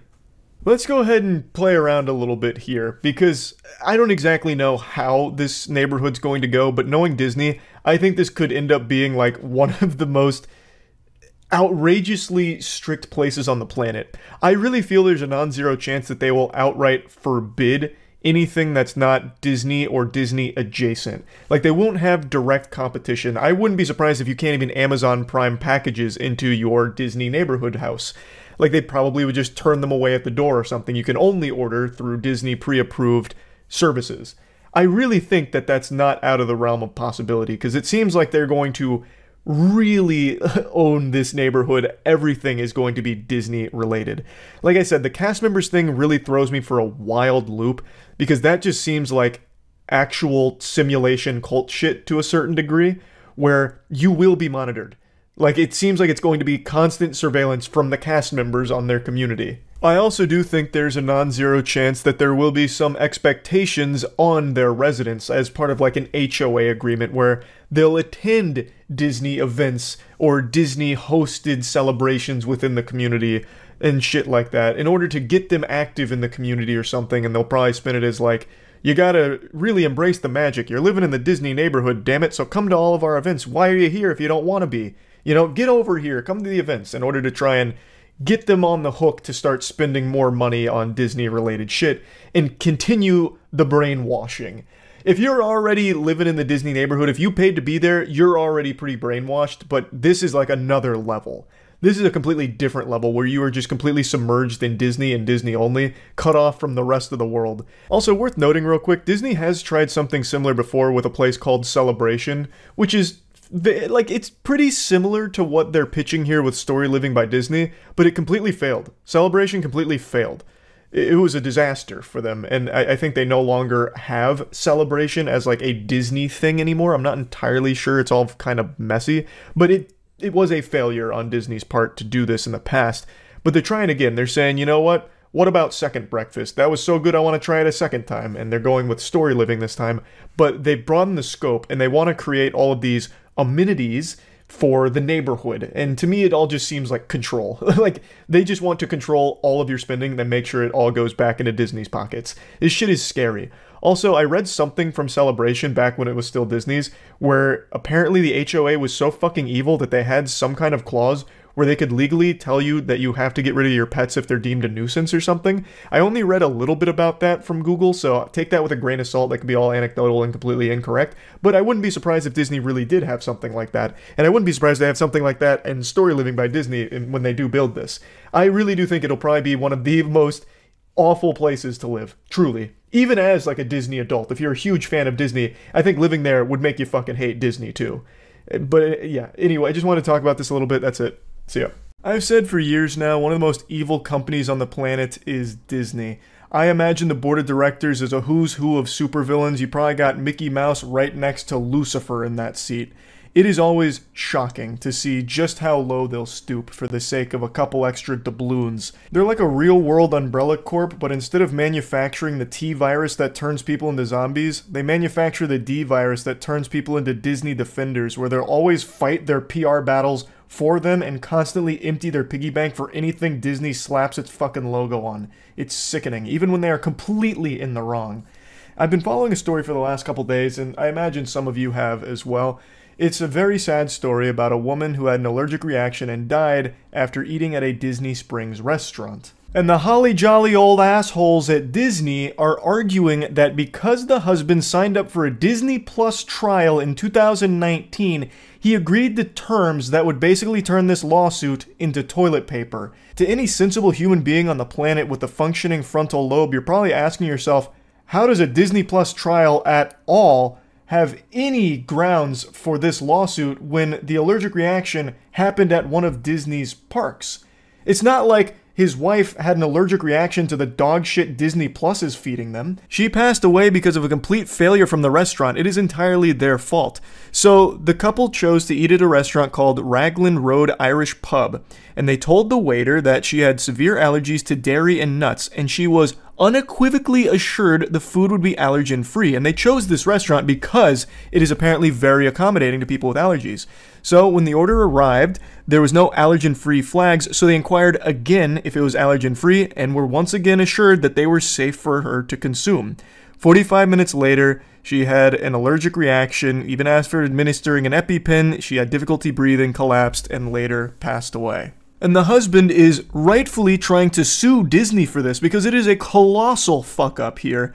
And Disney's just dancing on her grave. They're just spitting on her memory by trying to toss out the wrongful death lawsuit, by trying to say that the husband signed up for a Disney Plus account in 2019, which has language that prevents them from being sued in this manner. It'd have to be through arbitration, meaning it's overseen by a neutral third party and not a judge. And also, he had apparently agreed to similar terms when purchasing a park ticket online in September 2023. So this opened up a massive can of worms here about all of the sneaky, scummy shit companies sneak into their terms when you sign up for services or if you purchase things online. You know that shit that every human being on the planet skips through with agreeing to terms and conditions? Yeah, it turns out sometimes there's some really awful shit in there. I wanted to wait before talking about this because I've been talking to a lawyer about it because I was very curious if there is any legs at all for Disney to stand on here. But I just couldn't wait because I've already seen a couple of conversations about why it's entirely this couple's fault for gambling with their food allergies. The state of the world is so fucking saddening. How is it a gamble? So she was allergic to dairy and nuts, and this was made abundantly clear to the staff of a restaurant that is well known for being accommodating to allergies. Apparently this restaurant has a commitment to being very conscious of allergens. So they chose this restaurant for that reason and made it very clear multiple times that dairy and nuts were a problem. And they were assured multiple times that the food they had ordered was not going to pose any problems for that allergy. They did everything they could. That's not gambling, you absolute Cro-Magnon that are arguing that it's actually their fault, Disney's blameless. This is what I'm talking about with the D virus. People falling over themselves to try and take bullets for Disney. It is a fuck up from the restaurant and by extension, Disney. I know they have more money than God, but even still, this is such an outrageous claim to be making because signing up for a Disney Plus trial should have no effect on what happens at a Disney park. That's not related at all. It shouldn't extend to that. Just imagine if that was normal. Let's say you're on a Boeing flight and all the screws on the flight all of a sudden just spontaneously pop off like a water balloon exploding, and all of a sudden your plane just disassembles itself in the air and you die. Everyone dies on board because the Boeing flight malfunctions, as Boeing flights are known to do these days.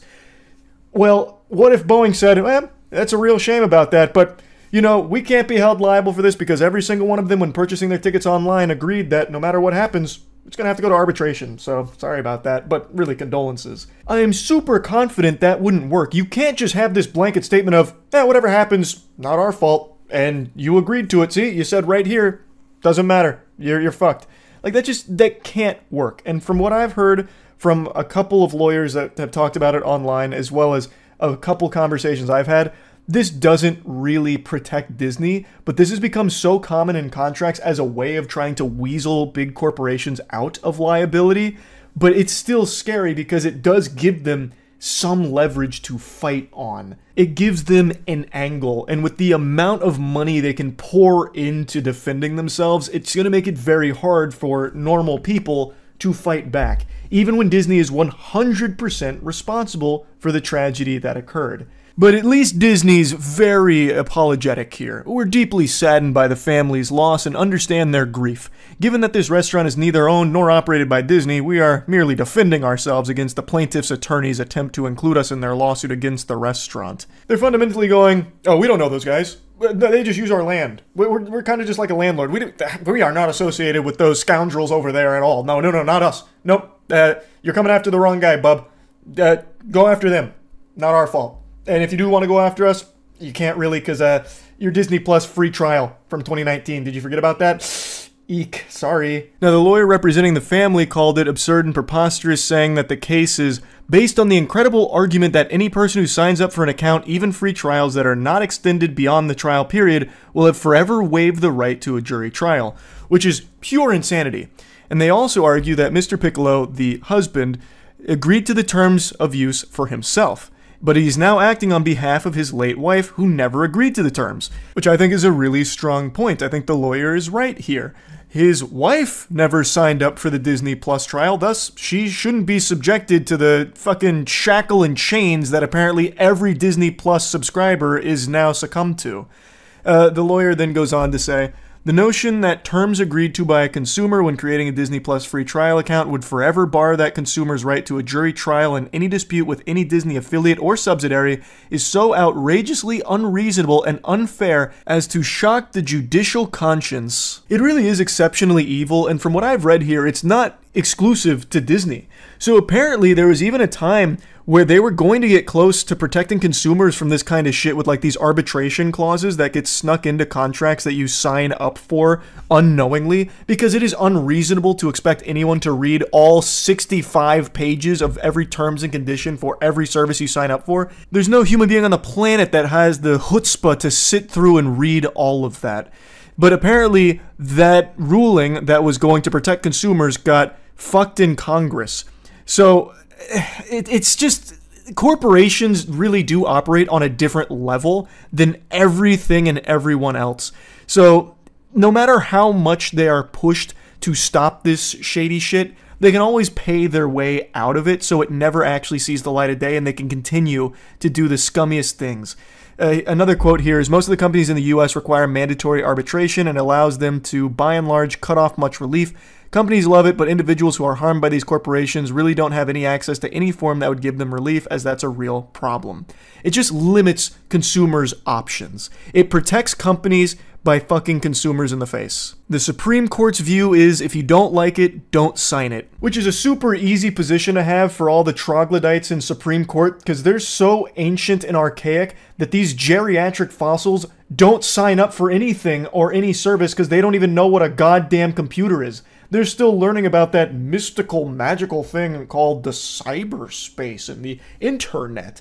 So they don't even know what the fuck this is. All they need to know is what the corporations tell them they need to know. But every normal person in the world all has different services that they have to sign up for. I'm not talking about just like entertainment services. Like, no one needs to have like a Netflix account or anything, or a Epic Games account or something.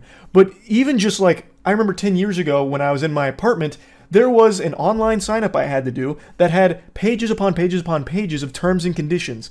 And I didn't read through all of them. I feel like most people don't read through all of them. Banking online, all types of services that are literally required for most normal people all have tons and tons of terms and conditions, and they are probably sneaking in some truly heinous shit. And this story right here helps shine a light on some of it, and how unreasonable it is. And the Supreme Court saying if you don't like it, don't sign up for it is just, that's not realistic. It's just not at all. But yeah, anyway, this shit is super horrible. Disney super sucks. That's about it. See ya. I just woke up. That's why my hair makes me look like a crazy person. Or more like Radagast the Brown, kind of. But even though I may look like a lunatic, I assure you I am of sound mind and body. Which is more than I can say for the guy we're about to take a look at today. The Disneyland Streaker. It happened a few days ago, so I'm a little tardy to the party with the video here, but I did talk about it on stream as it was unfolding. But now that all the smoke is settled and his dick is back in his pants, most likely in a prison cell, I figured let's talk about it as well as all the information that's come out, as well as the other videos that have been surfacing from it. For those that don't know, a few days ago, there was a 26-year-old man who got completely nude and streaked around Disneyland, specifically the It's a Small World attraction.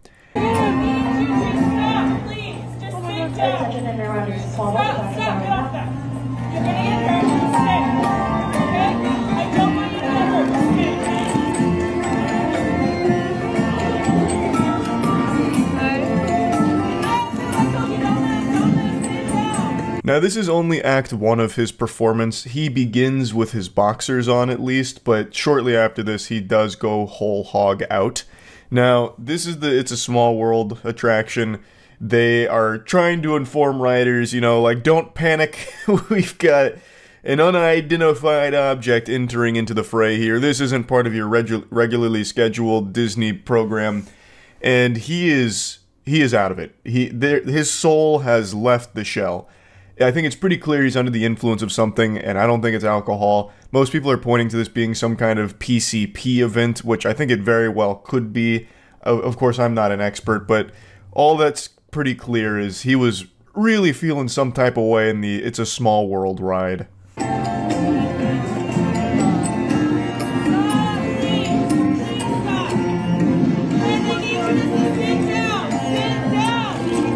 Oh my god. Oh god, he's gonna break all the stuff. Is he okay? I don't think so.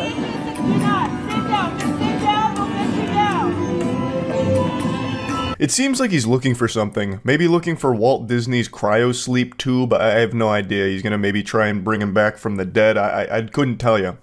But he's on an adventure here. He's kind of rampaging through It's a Small World. He's pushing around the animatronics, so people are saying like, oh, he's gonna break everything, which, you know, to his credit, he didn't. You know, I half expected to watch this video and see him, like, ripping the fucking heads off of the things and going crazy with it, like, just start banging on it, like, beating the devil out of it.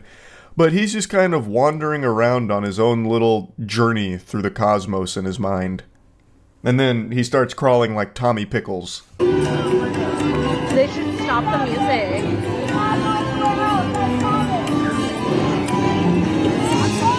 Oh my god, he's gonna fall, dude. One of the writers suggests they stop the music, but I gotta tell you, That will never happen at Disney. Come hell or high water, there could be a Category 5 hurricane blowing through that's picking up actual C4 plastic explosives, throwing them around the park, and that music would not stop. Disney would try and somehow weave that into the magic. Disney takes that shit so seriously. I don't think there's any occasion where the music in that ride would stop. Even if the whole motherfucker was on fire, you would be going straight to Valhalla with It's a Small World playing, sending you off there. I don't think that was ever in the cards here, because Disney does legitimately take, like, this magic seriously. At least when it comes to, like, its performers and all of that. So, anyway, he's crawling through the It's a Small World ride. Eventually, he wanders outside. We also get, like a cryptid video of him on his way outside, I believe. Another rider finds the scene of the crime, where the clothes were first shed, and then ends up catching a Bigfoot spotting of the streaker on his way out. Now, in the timeline of events here, there's more footage that I can't show you, but he takes his boxers off and starts bare-ass naked splashing around in the water in the park. So all the guests can now see him, not just the ones in the It's a Small World ride, it's pretty much anyone around the area. Authorities eventually do show up. I was half expecting, like, the goddamn army to show up since it's Disney. Like, I thought this would be immediate 5 stars in GTA and they summon, like, the goddamn Men in Black to apprehend this guy.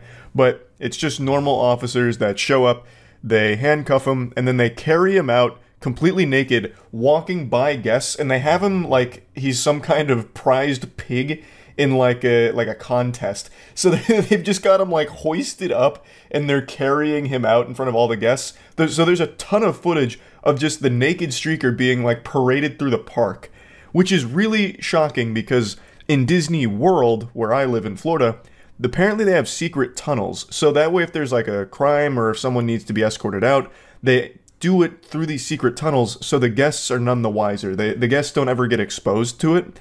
Whereas in Disneyland, they don't have those secret tunnels, so instead they just have to carry the naked villain out in front of all of the kids and families in the park. So I thought that was really interesting. I also didn't know about the secret tunnels until this, but that's also fucking fascinating that Disney has their own underground network to, like, push people through so that way no one ever sees them again. Like the fucking Paris catacombs is how I imagine it. Close your eyes. You guys close your eyes. Close your eyes.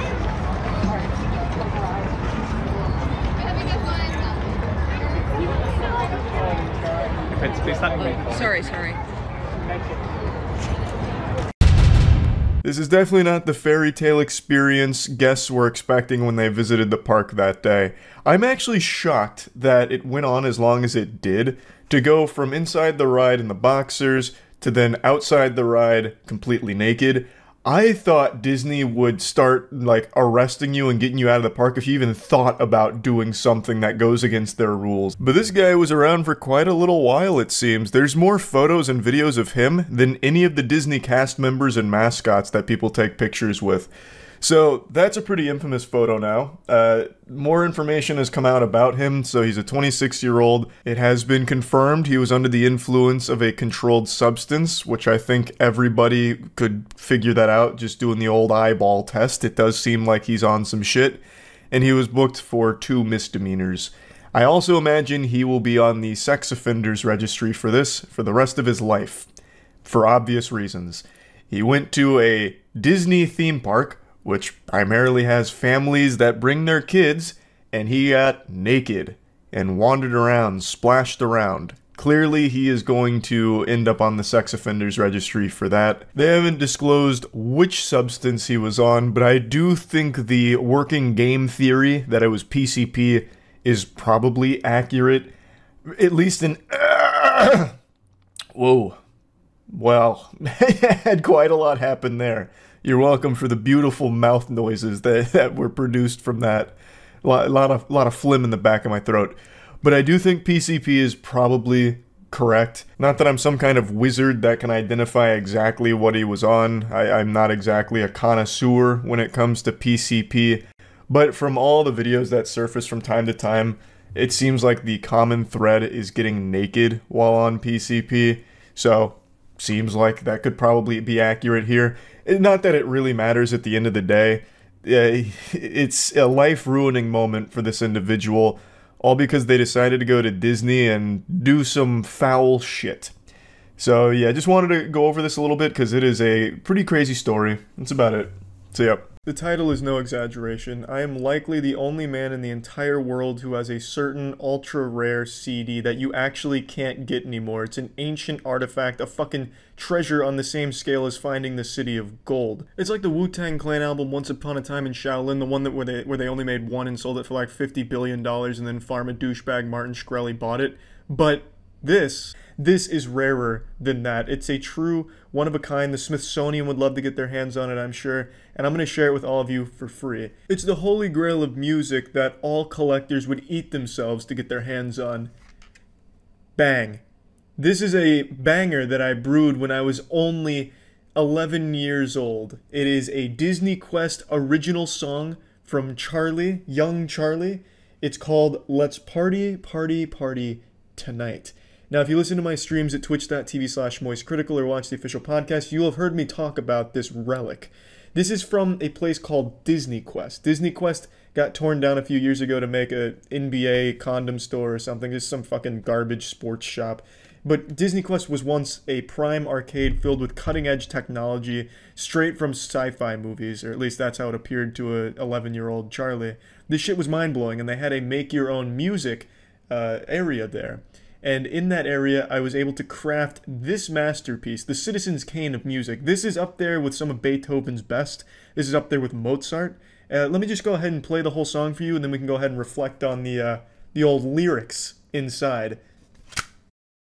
Let's party, party, party tonight.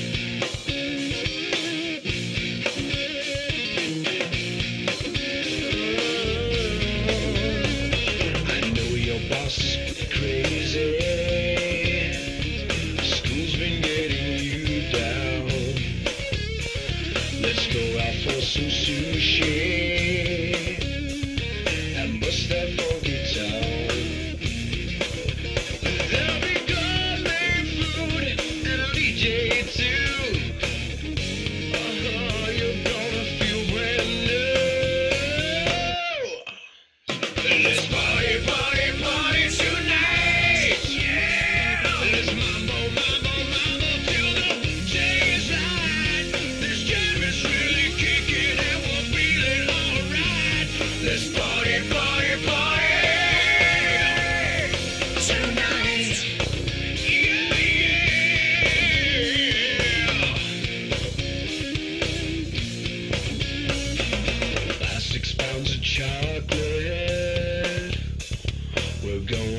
Control. Just put on your favorite jam now. We're going to break the rules. You can do your work another time, but right now, let's bust our rhyme. Let's party, party, party tonight. Yeah, let's break it, break it, break it.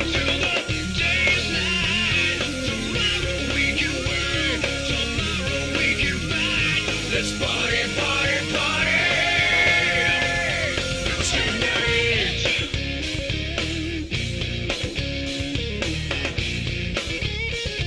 Let's party, party, party tonight. Yeah, the song was even better than I remembered. It sounds like some shit out of Orange County Choppers, like their theme song, or the Power Rangers or something. Bet you can't stop wiggling your finger to that boner jam, huh? It's catchy. You'll definitely be singing this. I guarantee this song has a chance in the mainstream, especially with like fucking shitty Fortnite parodies and Minecraft songs being that big. Let's party, party, party tonight's about to take the entire world by storm, I imagine. So, we have the lyric sheet in here. Here's the CD looking absolutely groove-tastic, just some real banging shit. You also have the date on here, which is January 6th of 2005.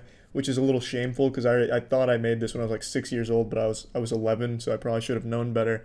But it's almost been 14 years, or 15 years on the dot, which is nuts. I'm so glad that I was able to find this. So let's go line by line. I know your boss is crazy. Now, I was 11 years old. I wasn't in the working environment yet. I had no friends that worked in sweatshops, so I didn't really have any experience with crazy bosses, but I thought it was a really great opener, a really strong one, and could also capture more than just a child audience, because you know, I'm sure adults had crazy bosses, you know what I mean? School's been getting you down. I mean, who doesn't get down at school sometimes? You know, shit gets a little boring. Let's go out for some sushi and bust that funky town. Full disclosure, I had never had sushi at this point. I didn't try sushi until I was 19 years old. I do love sushi, so it's a line that's aged beautifully like a fine wine. Bust that funky town. People don't usually talk like that anymore, so that's kind of dated. But I think that's what helps give it some charm. There'll be gourmet food and a DJ too. I mean, you're just getting a 5-star experience. This is a fantastic restaurant, probably one of Ramsey's, I'd imagine. That's probably what I was picturing with these. You're gonna feel brand new. Who doesn't want to feel rejuvenated? And then we get to the hook. Let's party, party, party tonight. Fuck yeah. Let's mambo, mambo, mambo till the day is light. Ooh, that's a lot of mamboing, baby. But luckily you got some sushi in your tummy and you're about to have some chocolate coming in soon with the chocolate delivery of 50 pounds or whatever the fuck kind of a crazy amount of chocolate I put in the lyrics. Now, how the lyrics were constructed, if I'm remembering correctly, and I'm sure that I am, because this was big for me. I thought I was going to be the next, you know, P. Diddy. You had a pre-selected... You had like 50 different options of choosing like lyrics and lines, and you could like mix and match it, kind of just like a game of ad-lib. So these aren't totally original lines. I'm sure if I was writing it totally, you know, off the cuff, we'd have words tossed in here that I was learning on Xbox Live. So it would have been far more explicit, a little bit more vulgar. But anyway, let's get back on track.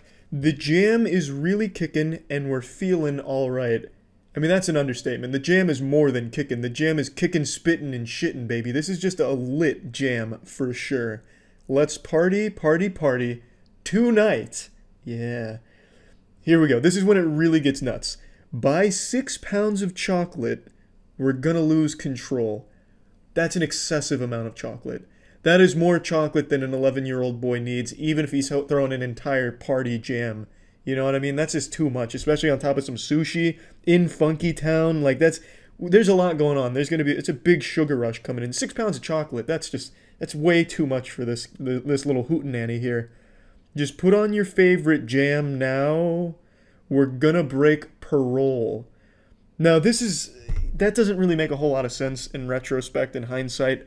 You know, put on your favorite jam. Obviously, it's gonna be Let's Party, Party, Party Tonight by Charlie.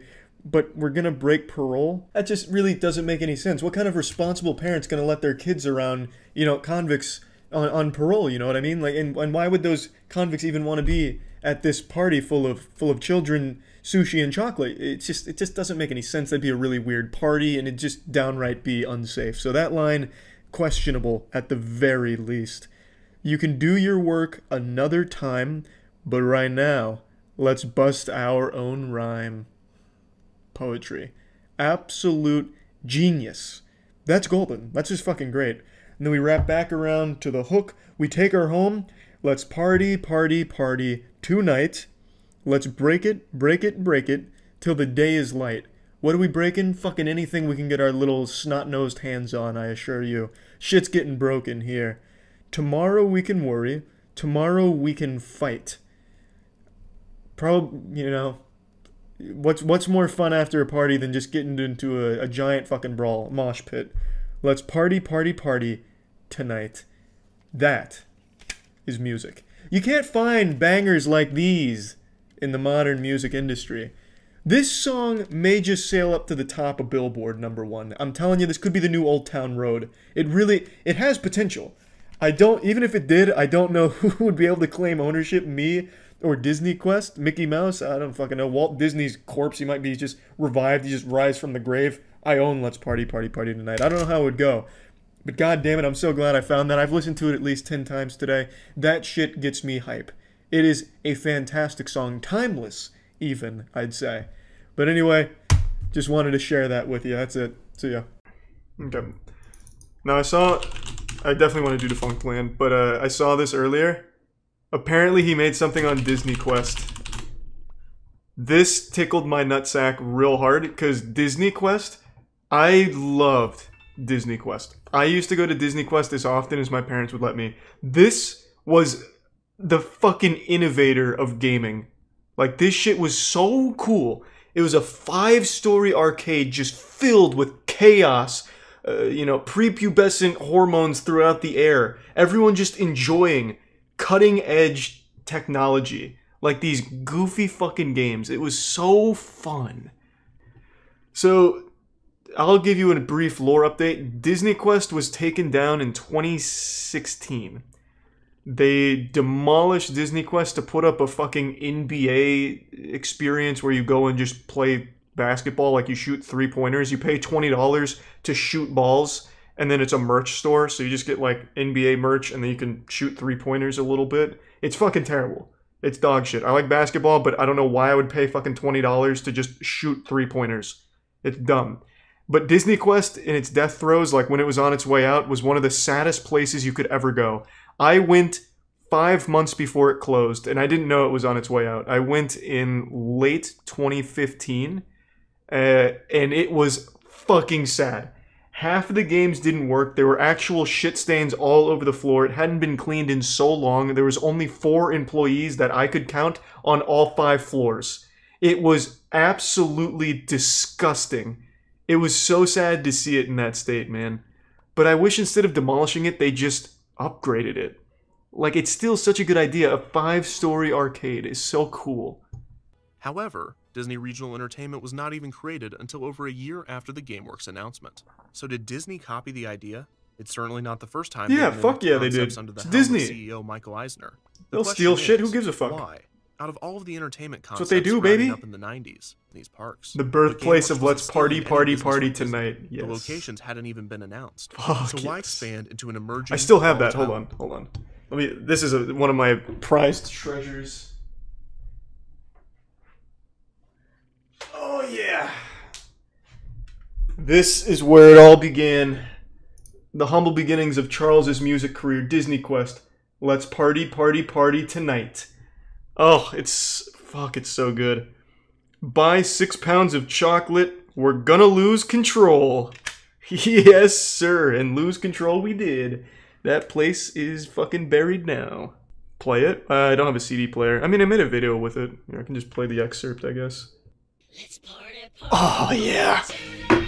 This song slaps. This song fucking slaps so hard. Woo! So at Disney Quest, you could make your own songs, and this is what I came up with.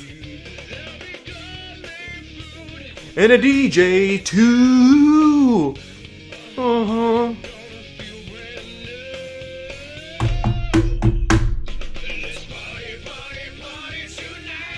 Is this actually you singing? I was 8 years old.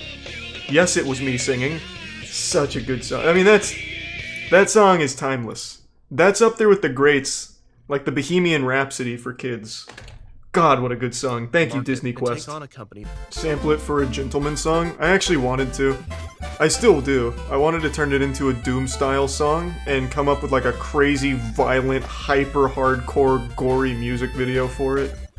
Though it had been implemented into specialized use for fields such as medicine and engineering since the virtual 1970s, reality technology wasn't seen as ready for consumers until the 1990s. One of the first commercial uses of the technology would be the insertion of virtual reality pods into arcades, malls, and movie theaters. These had horrible graphics, constrained movement, high costs, and generalized filth.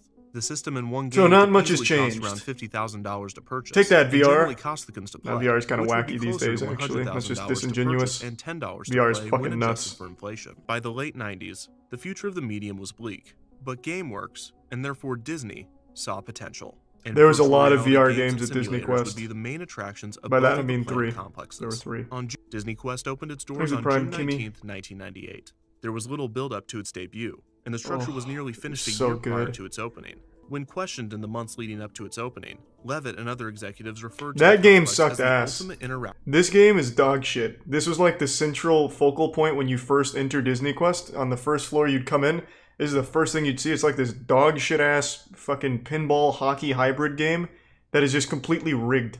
At random it would choose one of these little pods here to win, and no matter what you did, that pod would just fucking win. It was terrible.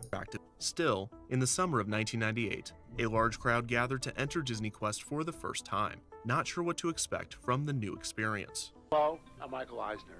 I'm here in the virtual reality studio where Disney Imagineers are creating a whole new world. Oh, yeah, they are. It's a beautiful world, too. Inside this headset actually allow you to step into the world of Aladdin on a magic carpet ride. It's called virtual. It's a world which only exists. Yeah! Reality. Look at how cool the world is! You see not just what's on the screen. It's so full of life. The building was a huge 5-story, 100,000 square foot blue box. On the front and back of the building, there was a large set of Mickey ears with Disney Quest in large print. The building had no I might even be in this adding video to at the some point. I mystery fucking lived here for a contents. while. Concept art for the complex They gave you like a slightly season different, pass that was more just free entry for like a three-dimensional whole fucking year style, for also $100 incorporating or a some proposed shit. monorail It's crazy. track to the downtown Disney complex. No, this was the setup to the illusion that the Oh. elevators were actually flying you to Holy a new shit. land. It was a subtle and fun touch. Forgot about the gold At the end elevators. of the lobby were the turnstiles to get on the elevator. Disney Quest was designed with a central hub, known as Ventureport. Upon entering the main area, guests could see a structure. I hope that he goes appeared to through the be a majority of the futuristic rides. I telescope. remember, like the Connected big to rides, I Ventureport remember were most 4 of them. bridges. The replay zone, located on floors 3, 4, and 5, featured midway on the moon, a classic arcade where guests Yeah, could play this games was the like most boring Pac-Man, part. air hockey, skee-ball, and Yeah, Tron. kinda An attraction sucked. called Buzz Kinda Lightyear's sucked. Astro Blasters Banger. also resided in this area. Banger. This was much different than the Buzz Lightyear dark rides that can be found at Disney parks throughout the world. That is a Disney Quest full-blown version was an banger attraction alert that right there. combined bumper cars with dodgeball. Each vehicle contained 2 guests. One would drive the car, and the other would fire dodgeballs at the other vehicles. The next zone Those was were fucking Store Zone, cannonballs is what also you were located on firing. floors 3, 4, and 5. Shit The was main game nutty. in this area was the guests would stand on platforms and lean in different directions, Game controlling a sucked. virtual pinball on a large screen. Another game in the Score Zone was one of Oh, Disney's yeah. premier VR attractions, Mhm. Ride the Comics. Guests would don large visors and hold motion-detecting sabers, swinging them violently as they fought. Oh, yeah. Now we're feeling it. There were multiple bays. Ergot Bays was in this looked like game as well, by spaceships. the way. The last attraction in the Score Zone was Invasion, an extraterrestrial. Riot Games ripped off Ride the Comics. Ergot was the main villain in Ride the Comics. Hold on, let me see if I can still find the pictures. Damn, it doesn't have the boss battle. Yeah, one of the main bosses that you'd team up on in Ride the Comics was quite literally Ergot. Well, this is sad. They didn't even, like, put their artwork online for prosperity's sake. It's just dead now. I can't even find, like, the promotional pieces. Well, I guess this is as close as we get. Yeah, this was one of the bosses. Quite literally was Ergot. He had, like, a little walker that he'd walk around on. Other attractions in the Create Zone included Radio Disney Song. Yeah, that's the place. That's where this banger was brewed. Let's party, party, party tonight. That came from the Songmaker booths there. They should have named one of them after me for the fire I created in this laboratory. It's almost fucking insulting that my name isn't on one of these booths. Cyberspace Mountain. Mhm. Cyberspace Mountain was a simulator ride in which guests could design their own roller coaster. So good. It began with a tutorial So presented good. by Bill Nye the Science Guy. Fucking explaining Bill. to riders how to properly construct their coaster. Cyberspace Mountain allowed guests to ride their creations in a simulator car capable of tilting, turning, and even flipping them. Oh, upside it was down. so A more advanced good. version of this concept would later appear in Disney parks as the Son Sum of of All a Thrills, bitch. a 2009 It was addition cool. to Innoventions in Epcot. The last zone was the Explore Zone. But it was kind of located Weenie on Hut floors Jr. because 1 if you and made the 2. ride Guests too could get to the extreme, area they either wouldn't by let the you ride stairs it. or So if from you the did like first 6 floor, corkscrews Aladdin back to themed back, they Cave wouldn't of let you Wonders ride it slide. because the However, G-forces would this was kill, closed like after actually less than kill a year you. of operation. The third immersive attraction was This the one was virtual okay. jungle This one was kind of cool. Guests would board an inflatable raft. You'd row and sitting shit, on top of a large pad yell in at your front of the mom for screen. not putting her The game fucking back started in into the it. Jungle Cruise at the Magic Kingdom before a virtual skipper sends guests to the age of the dinosaurs. The skipper accidentally drops the device that controls the time machine, and guests paddle down the river in an attempt to grab it. The pad below reacted to the player's paddles and the They flow of spray the you with water toilet to water maximize too. moves. Yeah, you get hit with A raw less sewage immersive to really get attraction in immersed. Explore Zone was Treasure of the Ink. Disney Quest also had a few restaurants that guests could eat at. These counter And they were service companies were good. Food Quest, the Wonderland They only like Cafe, sold French the fries, and that was Cheesecake about it. Factory Express, a smaller scale Cheesecake Factory concept exclusive to Disney Quest. The complex, Oh my located on the God! corner of Rush and Ohio, was given Buzz a large Lightyear just opening blows up. celebration. Apart from the criticism of the complex's cheesy architecture not fitting in with the surrounding area, True, they weren't very sure out of whether place. Disney would see a return on the investment. Interest in both GameWorks and Disney Quest was dwindling fast. The ever-changing landscape of technology was diverting consumer focus to the internet and home consoles. And while the Thanks for public your was supply, eager Cat. to experience both indoor amusement center concepts, the chances of locals becoming regulars was falling. Where are the by gamers at? This meant that Disney Quest Chicago would Let's have see to some rely more on gamers. tourists, which did not bode well for a large-scale regional expansion. The head of attendance calculating at the Walt Disney Company estimated that around 3 million guests would visit Disney Quest per year. Pretty good. However, This would have been nearly impossible, as proved by this quote from a 1999 article from the Chicago Tribune. The average length of stay is in the 2.5 to 3 hour range, so to cram in 3 million visitors a year while maintaining some crowd control, Disney Quest would have to stay open about 17 hours a day. Shit, who did the math?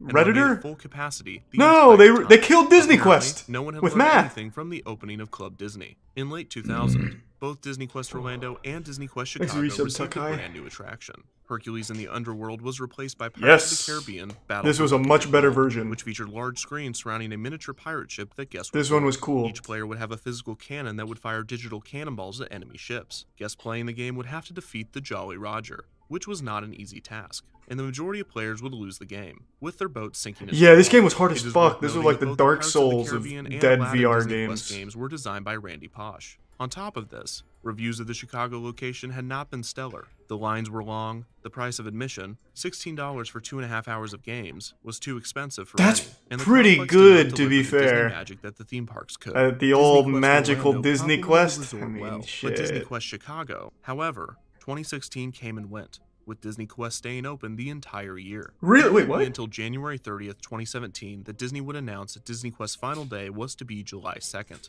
To commemorate I the thought it closed closing, in 2016. pass holder discounts made ticket prices, which had increased slightly in its nearly 2 decades of operation, exactly $19.98, as a tribute to the year that it opened.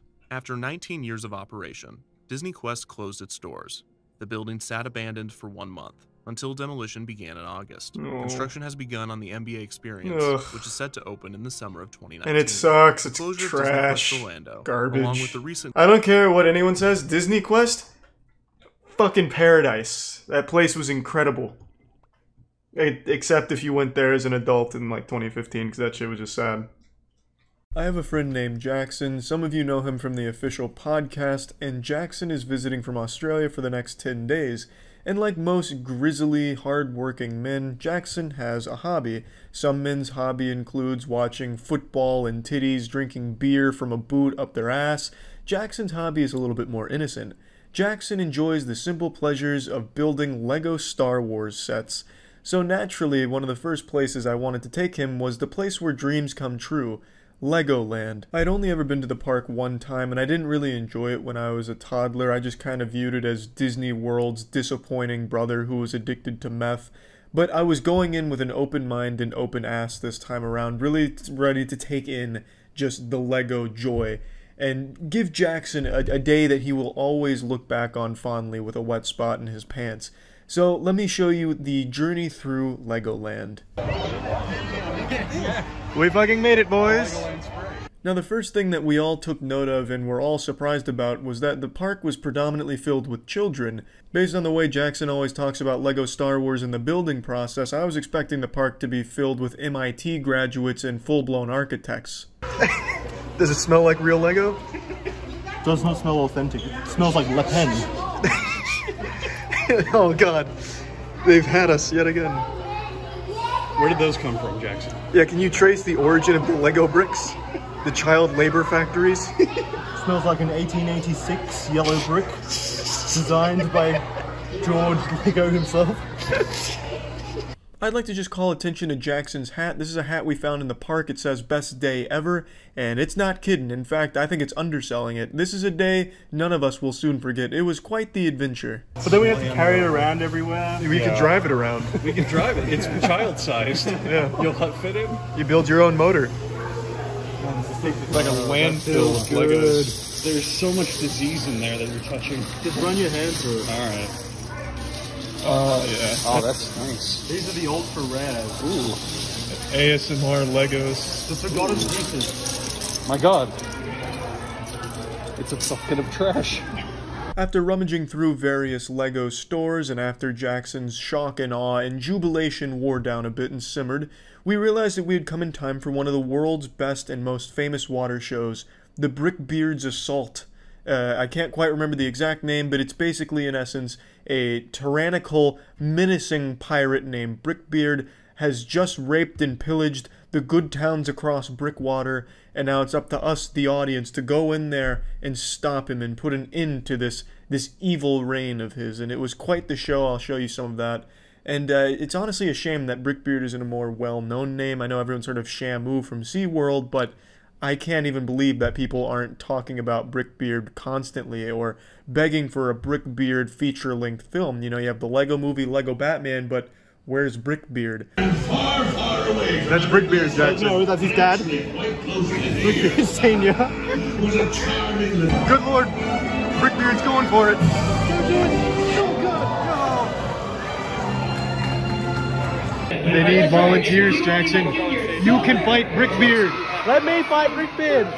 You can liberate Brickwater. You get a kiss from Captain Miranda. So just in case there's a few people out here who haven't seen this show for some reason, I'll go ahead and give you a bit of the narrative.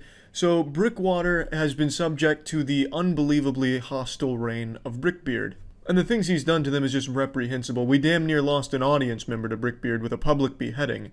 And what you're seeing here is the Imperial Lego attack force, the Imperial soldiers that are willing to stand up to Brickbeard. These are our heroes, and these are the people that we get behind, along with the leadership from the one, the only, Captain Miranda, and her sidekick, Salty. I think I know it now. Kick, kick, and turns around. It's the Brickbeard shuffle. Jesus Christ! It's Brickbeard! It's him! Come on, Mr. Miranda, you can do it! Free the bay from the tyranny of Brickbeard! Yeah! Alright! How did just gave up? Yeah, how did Brickbeard even conquer the seas with that kind of attitude?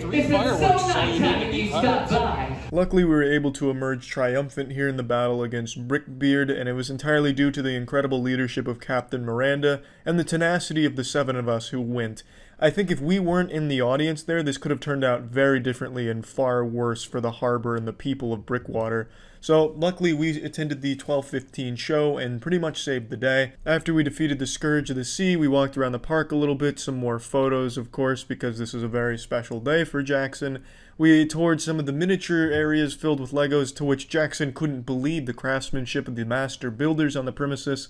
And it was just truly an eye-opening experience. The things you can do with Legos are far beyond what I thought capable. I didn't even think science could extend this far, let alone Legos. I know that craftsmanship anyway. Hit the button. Who built that one, Jack? Jay the Brickman, I believe. It's attacked! Jay the Brickman's done it again! We also got to see some of LEGO's most famous characters. There's this guy sitting on a bench here looking like the album cover to a lo-fi hip-hop groove. Or perhaps Lil Pump if he was translated into the Simpsons universe. We even got to see Rey from Star Wars. I tell ya, I've never seen Jackson so excited and nervous at the same time. Now I bet you're wondering, Charlie, dag nabbit, why haven't you gone on any rides? Why haven't you shown us any of the thrills at Legoland? Well, fuck you. We can't go on those rides because we're too old. The rides were exclusive to 13 years and younger. You aren't allowed on most of the rides as an adult, which does make a lot of sense when you see the scale of some of the rides. For example, they had a Ford driving course, which I thought would be appropriate for Jackson since he doesn't drive and doesn't have a license. I thought maybe we could get in there with the training wheels on it, the Ford driving course for 4-year-olds, and maybe get him behind the wheel and get comfortable enough to start taking it to the next level. But you can't. It's for children. There was only 2 rides that we were allowed to do, but the wait was around 80 minutes, so it probably wasn't worth it to do that. But I'm not bothered by it because I think the real fun and the real thrill is the memories you build with those around you when you attend the Legoland. And that being said, we definitely saw some things on this journey we didn't expect to see. And what do you got there, Jackson? I believe this isn't legitimate Lego, but I might need to go in for a taste test first. Naturally. Like any good specialist.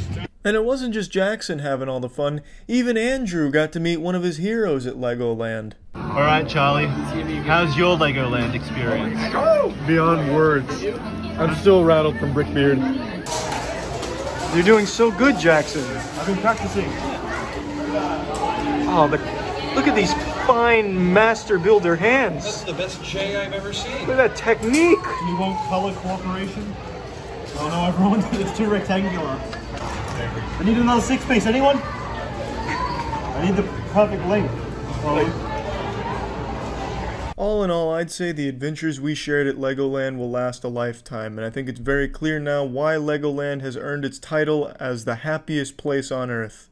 That's it. See ya. From about the ages of 2 to 10, I lived in Orlando, and I was a really outdoorsy kind of kid, which I know is probably surprising for most of you here, considering I'm like a fucking basement goblin now who rarely goes outside for more than the gym and the movie theater. But growing up, I used to always like to be outside in Orlando, and I used to love theme parks like Universal and Disney. But among these titans was a little guy named Fun Spot, who I felt never really got the credit it deserved. Fun Spot is an amusement park that's 1/8 the size of the big boys. All the fun and joy of an amusement park, but in the fucking surface area of a takeout box. Fun Spot is basically the Bing of theme parks. Yeah, it exists, but no one really thinks about it. Fun Spot is absolutely great though, and it's some of the most patriotic shit I've ever seen. Jackson's still visiting from Australia, so I thought definitely gonna take him to Fun Spot. This shit is as American as it gets. The only thing more American than Fun Spot is a fucking Bass Pro Shop. So we come to Fun Spot and it's like you're entering heaven's pearly gates. Just look at this beautiful entrance, letting you know you're in for a rip-roaring great time. What do you think of Fun Spot, Jackson? It's beautiful. Gotta really get in there. Real life guitar skills.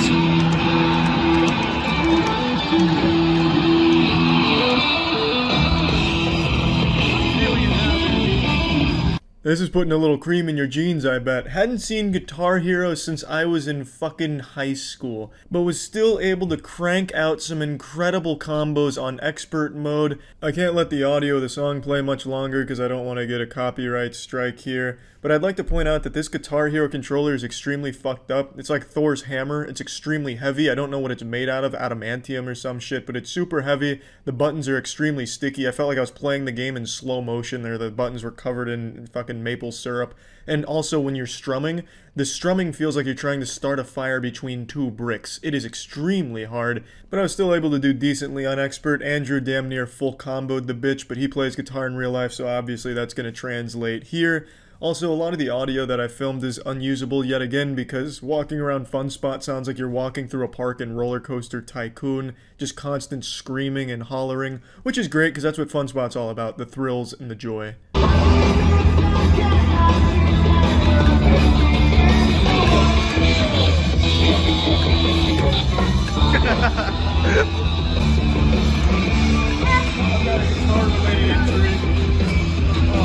What happened after that jam? I was shredding too hard. Good job, Tiana. Good job, Tiana. Get the screen. It's the guitar's made out of my did the screen. Yeah. Oh, yes, skip it. 93% to 68. God, this it's like literally playing a block of cement. Yeah, the strummer is way more stiff, probably so people keep breaking. It's not fun. Jesus. It is not fun. I just slapped that shit really hard like I was trying to teach it a lesson. Have you enjoyed your... I love it. America Fun Spot in America is the best fun spot in America. That's not even sponsored. I like that. What a guy.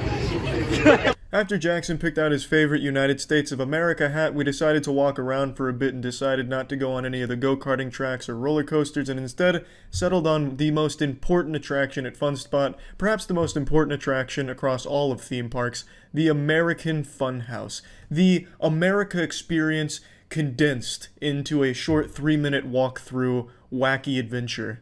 No, there's no doping. It's the integration line, Jackson. Baptism by freedom. Oh, Jesus. Bro, what the fuck? I'm so glad I'm not claustrophobic. Holy fuck. Oh my lord. They're getting it. Oh my god. Watch out, Jackson. There's a fighter jet behind you. Oh, God. What is this? Oh. God, this is nuts. It's the quicksands of Colombia. Oh, careful, Jackson. It's like a wipeout course. It's the Tetris wall of America. Watch out for the epoxy. Oh, Jesus Christ. It's crowd control. Oh, the tank ass. Get up here and salute, Jackson. Smell my American rock. Oh, it's Freedom Parks. See his ass. I see it. Oh, in all its glory. It's a trap door. You're gonna die, Jackson. It's like Dark Souls. You just have to take a leap of faith, like those who first colonized it. Oh, like the Pilgrims.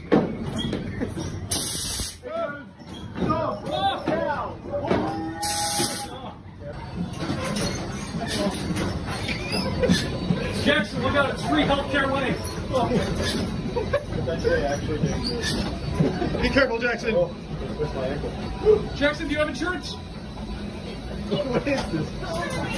God. Danny's been caught in the trap. In the washing. Oh no. It's like a scene out of Austin Powers. How is this more nauseating than all the rides? This is the price of freedom. Our forefathers did it, and now Jackson is too. I avoided the trap downstairs, but I'll take the more adventurous route this time. Yes, this has killed many a man. Careful, Jackson.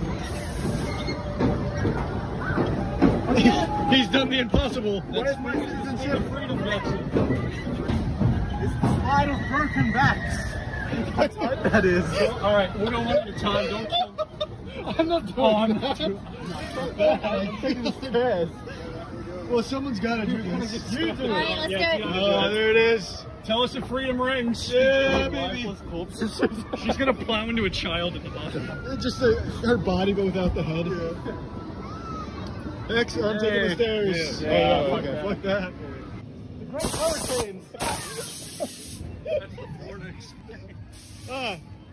You've emerged an American. You entered a boy and you came out a man. I'm a citizen. A free man. Citizenship program. What a hero. It's like the Fun Spot slogan says, if you're not having fun, go fuck yourself. Obviously, being born and raised in this country, I've been through this American wacky wild funhouse plenty of times, but this one was special. This one felt like the Oregon Trail. There was something very unique about this American box of fun, and I have to say, it's just like Fun Spot says, you'll have fun, or fuck you. That's the way, boys. Onwards! Hi-ho, stallion! Buckling up. It doesn't fit. Get ready for some intense G-forces. Like Red Dead Redemption 2 in here. Have you ever ridden a carousel? I think so, a few times here and there. An American one? Nothing like this though. Nothing as free and liberating as this. Ah, of course. Oh, this is adorable. I want off. Oh yeah. Gianna, be careful. Yeah, be careful. You're not safe. Gianna, how could you? You're not safe with that extreme. Proper ride procedure.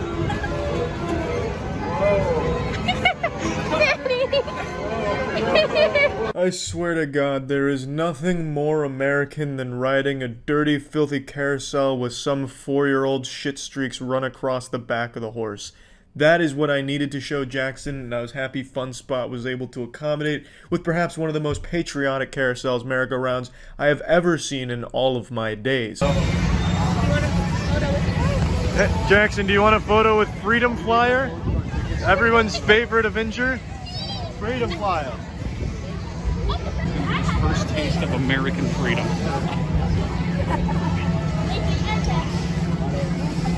Pose like a... Yeah, give us a Freedom Flyer pose. Yeah, there you go. There it is. I know. I couldn't believe it either. The Freedom Flyer. Everyone's favorite superhero. They also had a Statue of Liberty as well. Like a small-scale Statue of Liberty monument. But I didn't see it until we were leaving, so we didn't get a chance to get a picture with it or anything like that. But that's kind of like the whole thing with Fun Park. It's basically like a Japanese tiny meal kit. You know, those like small meals that you can make from Japan that are like the size of something that only a mosquito could eat. Basically the size of Mr. Krabs' World's Smallest Violin. It's like that, but for theme parks at Fun Spot. And it's great. We didn't go on the Freedom Flyer ride, unfortunately, but I imagine if we did, we would have come off the roller coaster with fucking war paint on our face, grown 3 inches, and had a crew cut by the end of it. That shit was just super fucking American. And it was just a really all-around great experience. I think Jackson really got a full ass pounding of American culture with an arcade. There's some go-karts, roller coasters, of course the fun house, the walk through, the tour of America. It was incredible. Just absolutely incredible top to bottom. And it's a shame that Fun Spot isn't talked about up there with Disney World, Universal, and Chuck E. Cheese. Because it's nuts. It's fucking great. That's it. So yeah.